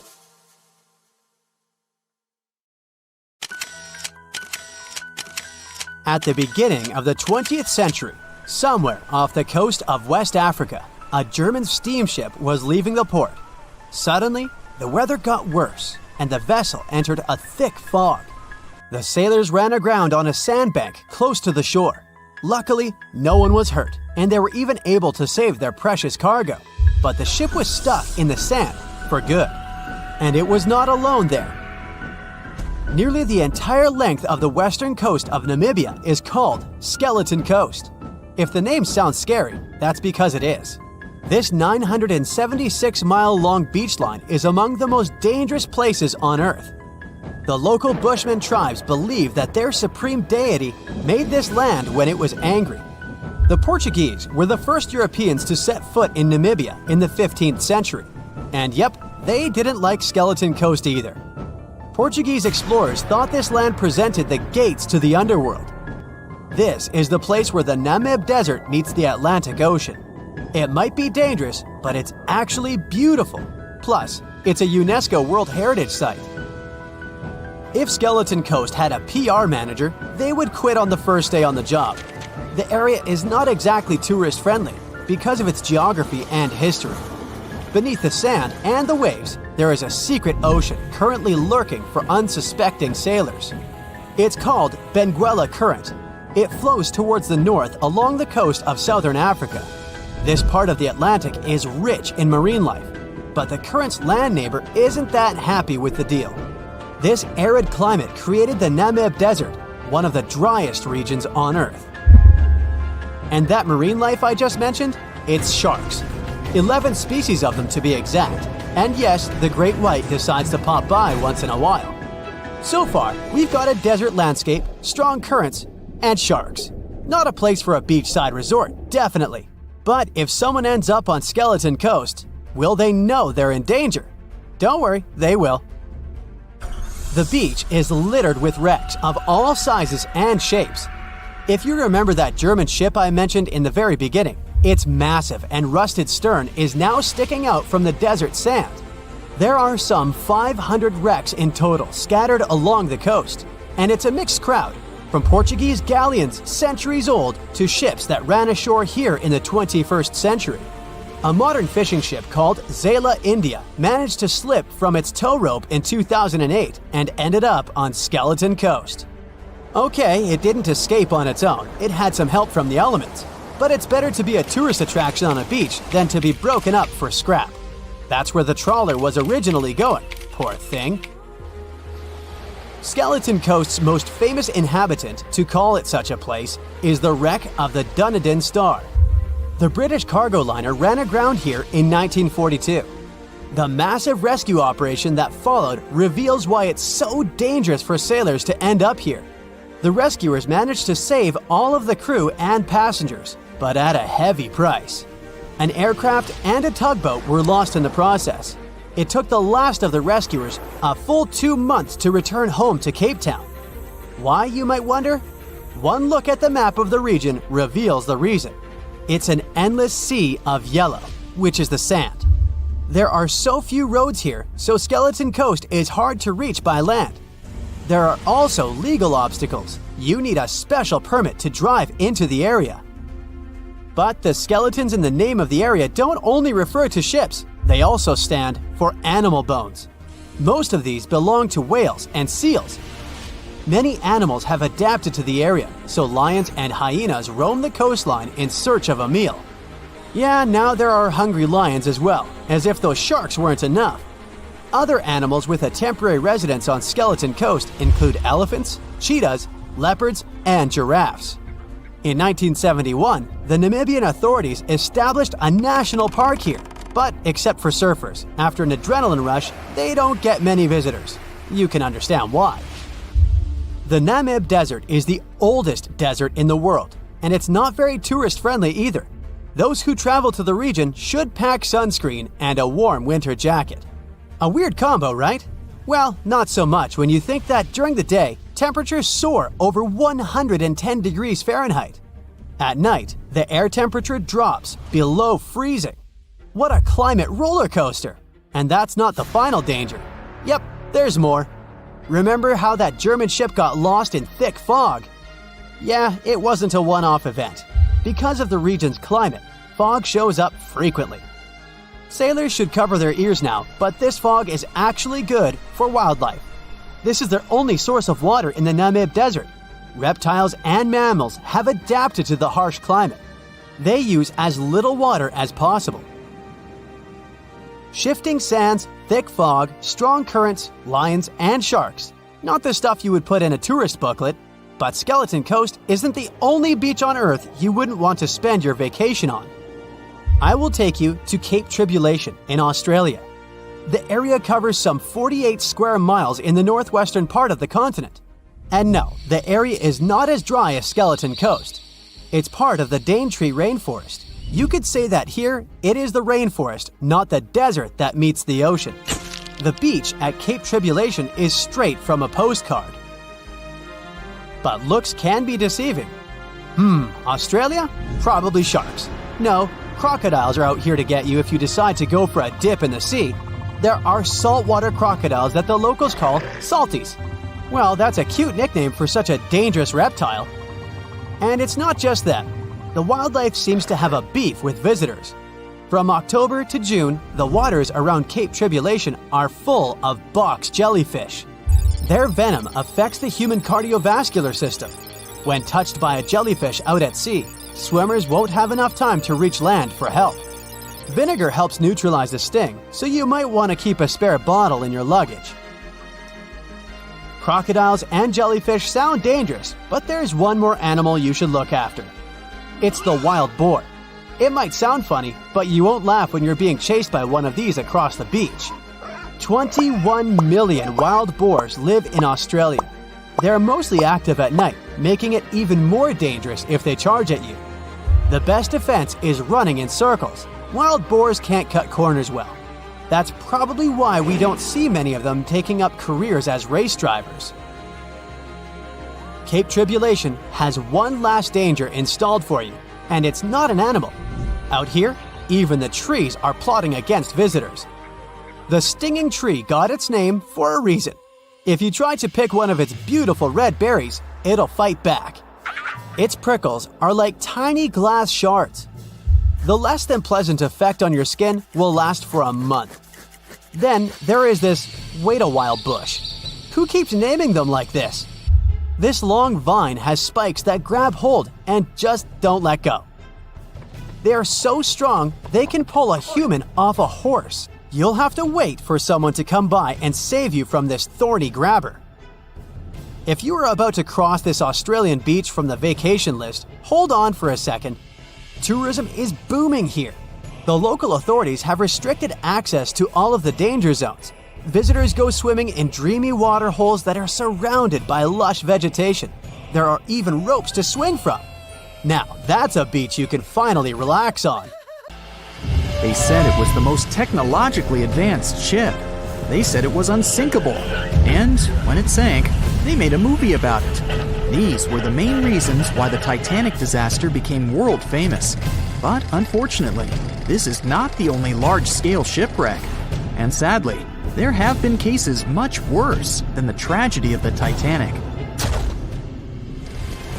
One of them occurred on April 27, 1865. The Sultana steamboat carried passengers and cargo daily between St. Louis and New Orleans. It was a pretty large wooden boat with 3 decks and was 260 feet long and 70 feet wide, almost twice the size of a basketball court. The ship could carry about 350 passengers, but on that unfortunate day, more than 2,000 people were on it. On April 23rd, she was making a routine voyage from New Orleans when it broke down. Something was wrong with the boiler, so the vessel docked in Vicksburg for repairs. At the port, the ship's captain, James Cass Mason, found out about an excellent opportunity to earn a lot of money. All he needed to do was to transfer a large group of former prisoners to the north. The captain agreed to do it, but the problem was that the boiler required a lot of time to repair. Mason was afraid that his competitors would take the job, so he decided to sail despite the malfunction the ship had. He patched up the holes in the boiler instead of a big repair and invited all the ex-prisoners on board. So, there was a broken boiler, an excess number of passengers, a lack of lifeboats, and not the best river conditions. Also, the captain refused to send the ex-prisoners to the hold, so they were all with ordinary passengers. There were strong chances for a shipwreck, but the greedy desire to earn more money was stronger. The Sultana went on a voyage and sailed up the river for 2 days. At this time, one of the biggest Mississippi floods in history began. The river overflowed its shores because of the flood, with the water level rising several feet. All the trees on the shore disappeared, and only the tops were sticking out of the water. The ship sailed opposite this powerful current, making the boiler work too hard. On the evening of April 26th, the Sultana arrived in Memphis, Tennessee, and they loaded even more, 120 tons of sugar and 200 passengers. She got incredibly heavy. Around midnight, the ship continued its dangerous journey. The captain sailed to barges to load a shipment of coal. At 1 a.m., the vessel left the barge. At 2 a.m., the broken boiler, unable to withstand the load, suddenly exploded. The Sultana was just 7 miles north of Memphis. Few people survived that day. The problem was that passengers trying to escape from the fire jumped into a cold river with a strong current. The Sultana disaster is considered the most tragic shipwreck in the history of the United States. The exact number of those who didn't survive is still unknown. According to various sources, this number was from 961 to 1,800 people. Don't be surprised that almost no one knows this story. There were many more survivors in the Titanic tragedy, and everybody heard about it. But the Sultana sank during one high-profile event. 12 days before the shipwreck, the country lost Abraham Lincoln. People hadn't yet recovered from this news, so no one paid much attention to the tragedy of the Sultana.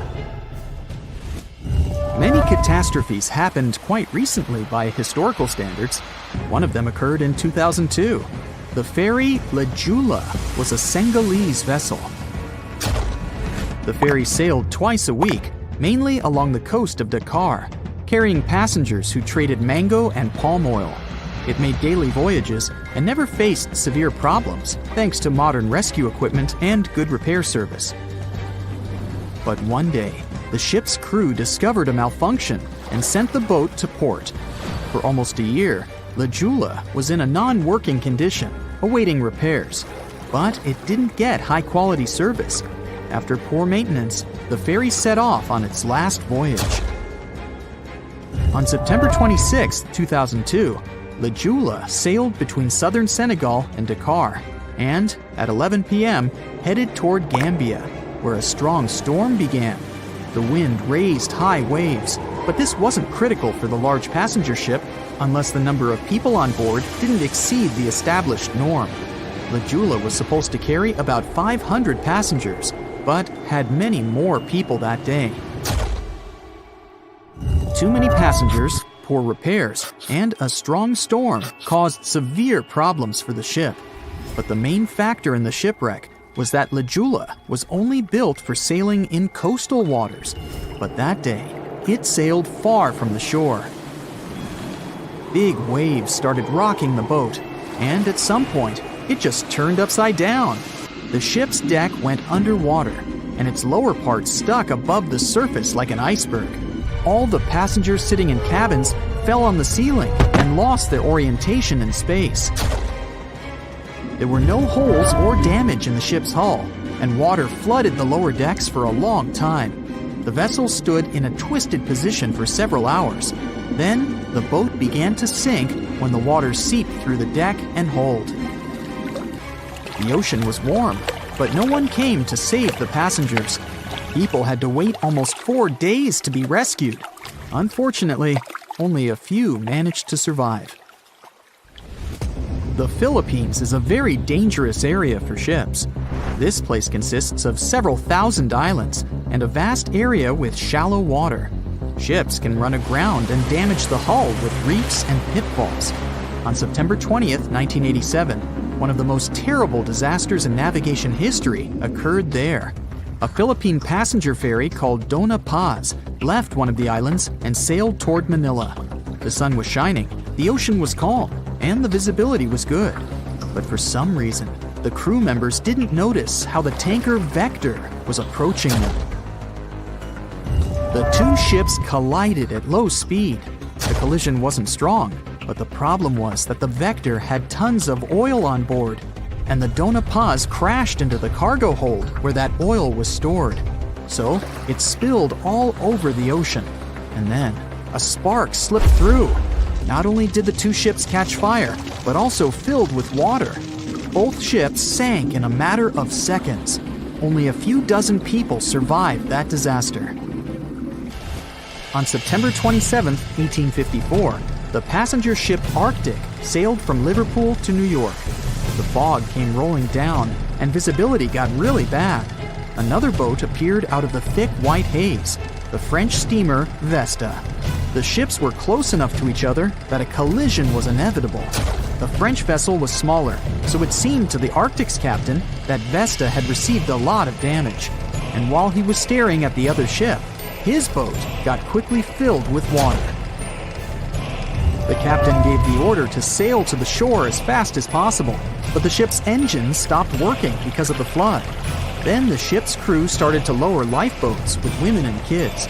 Still, when rescuers found lifeboats with people, it turned out that only 87 out of 400 people survived, 65 crew members and 22 passengers. Surprisingly, there were only grown men among them. The ship's captain survived by clinging to the wreckage. All newspapers wrote about this story as one of the most terrible and shameful tragedies in navigation history. The survivors were criticized because they didn't save women and kids, and the crew members were accused of violating the law, since the safety of passengers should be higher than the safety of sailors. But despite this, none of them were brought to responsibility. Unfortunately, shipwrecks still occur to this day, but fortunately, there are fewer of them than before, thanks to modern navigation systems and radar. But no technology can guarantee there won't be a super strong storm or any other emergency that no one can foresee. Ships have been around for at least 6,000 years, dating back to ancient Egypt. In the beginning, they were used for trading and exploring. Ships as an attraction became a thing only a bit over 100 years ago, but the first cruise ship wasn't the infamous Titanic as you might think. The first cruise ship that took passengers on a voyage was a German ship called Prinzessin Victoria Louise back in 1900, and it served for 6 years. Modern ships are of course more advanced, but they still have a limited lifespan. They usually serve for about 30 years. A ship much older than that isn't considered safe and stable anymore due to the metal fatigue, most often of the ship's hull. After ships finish their lifespan, they retire and get sent to a shipyard, where they get scrapped. Most famous and beloved ships have a better fate. They get turned into hotels and attractions. Since ships are extremely expensive to build, no wonder that they are so huge, often as long as 3 football fields and as tall as 20-story building. The companies want to accommodate as many passengers as possible, because it means better profits. Also, cruise ship cabins are built separately from the ship, because otherwise there wouldn't be enough space for the construction. They're added to the vessel already in the shipyard, where the ship is put together. Quite often, different parts of the ship are even built by different companies. Voyages are fun, but if you need to get somewhere fast, cruise ships shouldn't be your first choice, because they are very slow. On average, they travel at the speed of just 23 miles per hour. Ships travel way slower than cars and planes, because they move huge amounts of water. Move on the ground and you're fast. Now step in a swimming pool and try to run there. It'll be way harder for you to do, and you'll be way slower, barely moving through. Now keep in mind that you are much smaller than a ship. As we've seen, ships are massive. When you put something in the water, it displaces the amount of water that is equivalent to its weight. So a ship displaces thousands of tons of water and then pushes through it. That's why they are slow.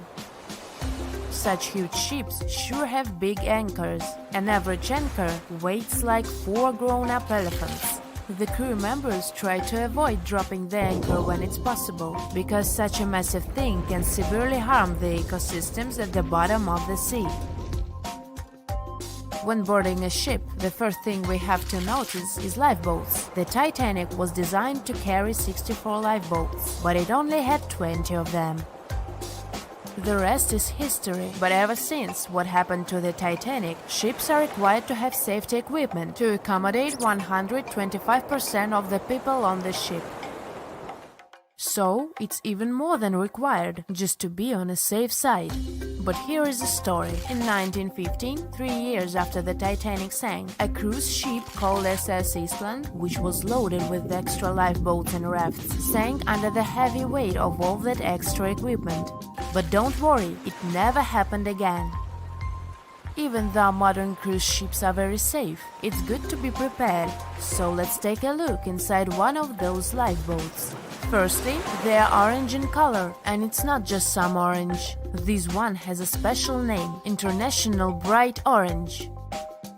Of course, there is a good reason to use it, better visibility. If we take a look at the color wheel, orange is the exact opposite of blue, meaning that it's most contrasting to it.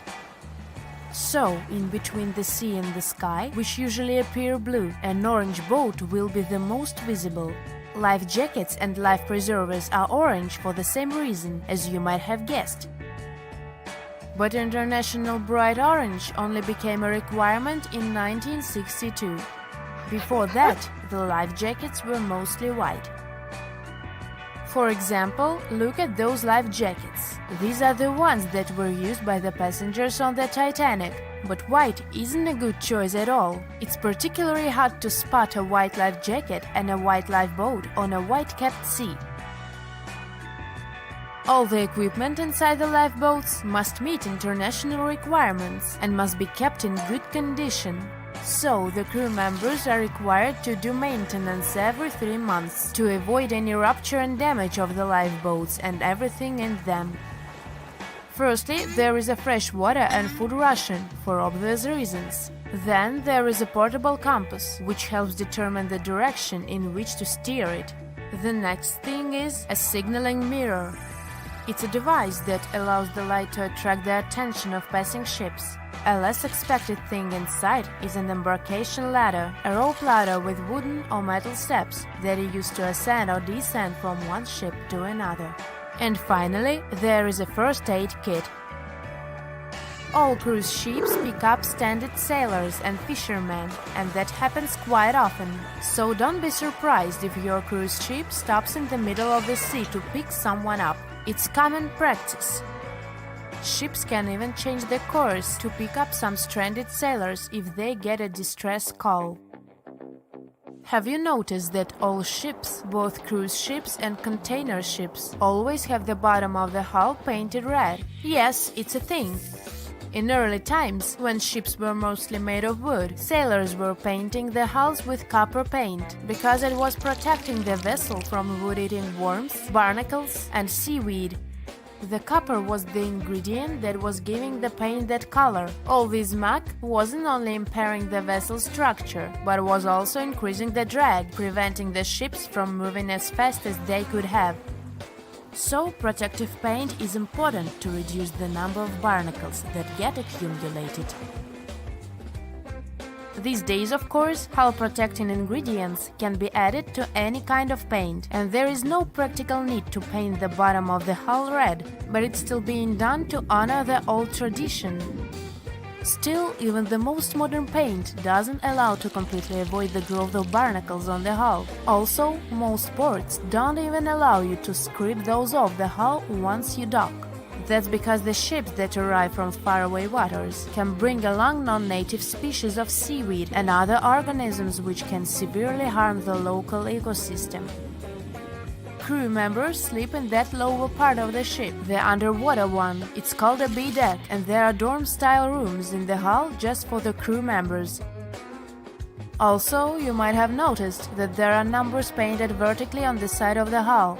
The red background helps them stand out more, which is important since those numbers are crucial. They help you understand how much load the ship is carrying.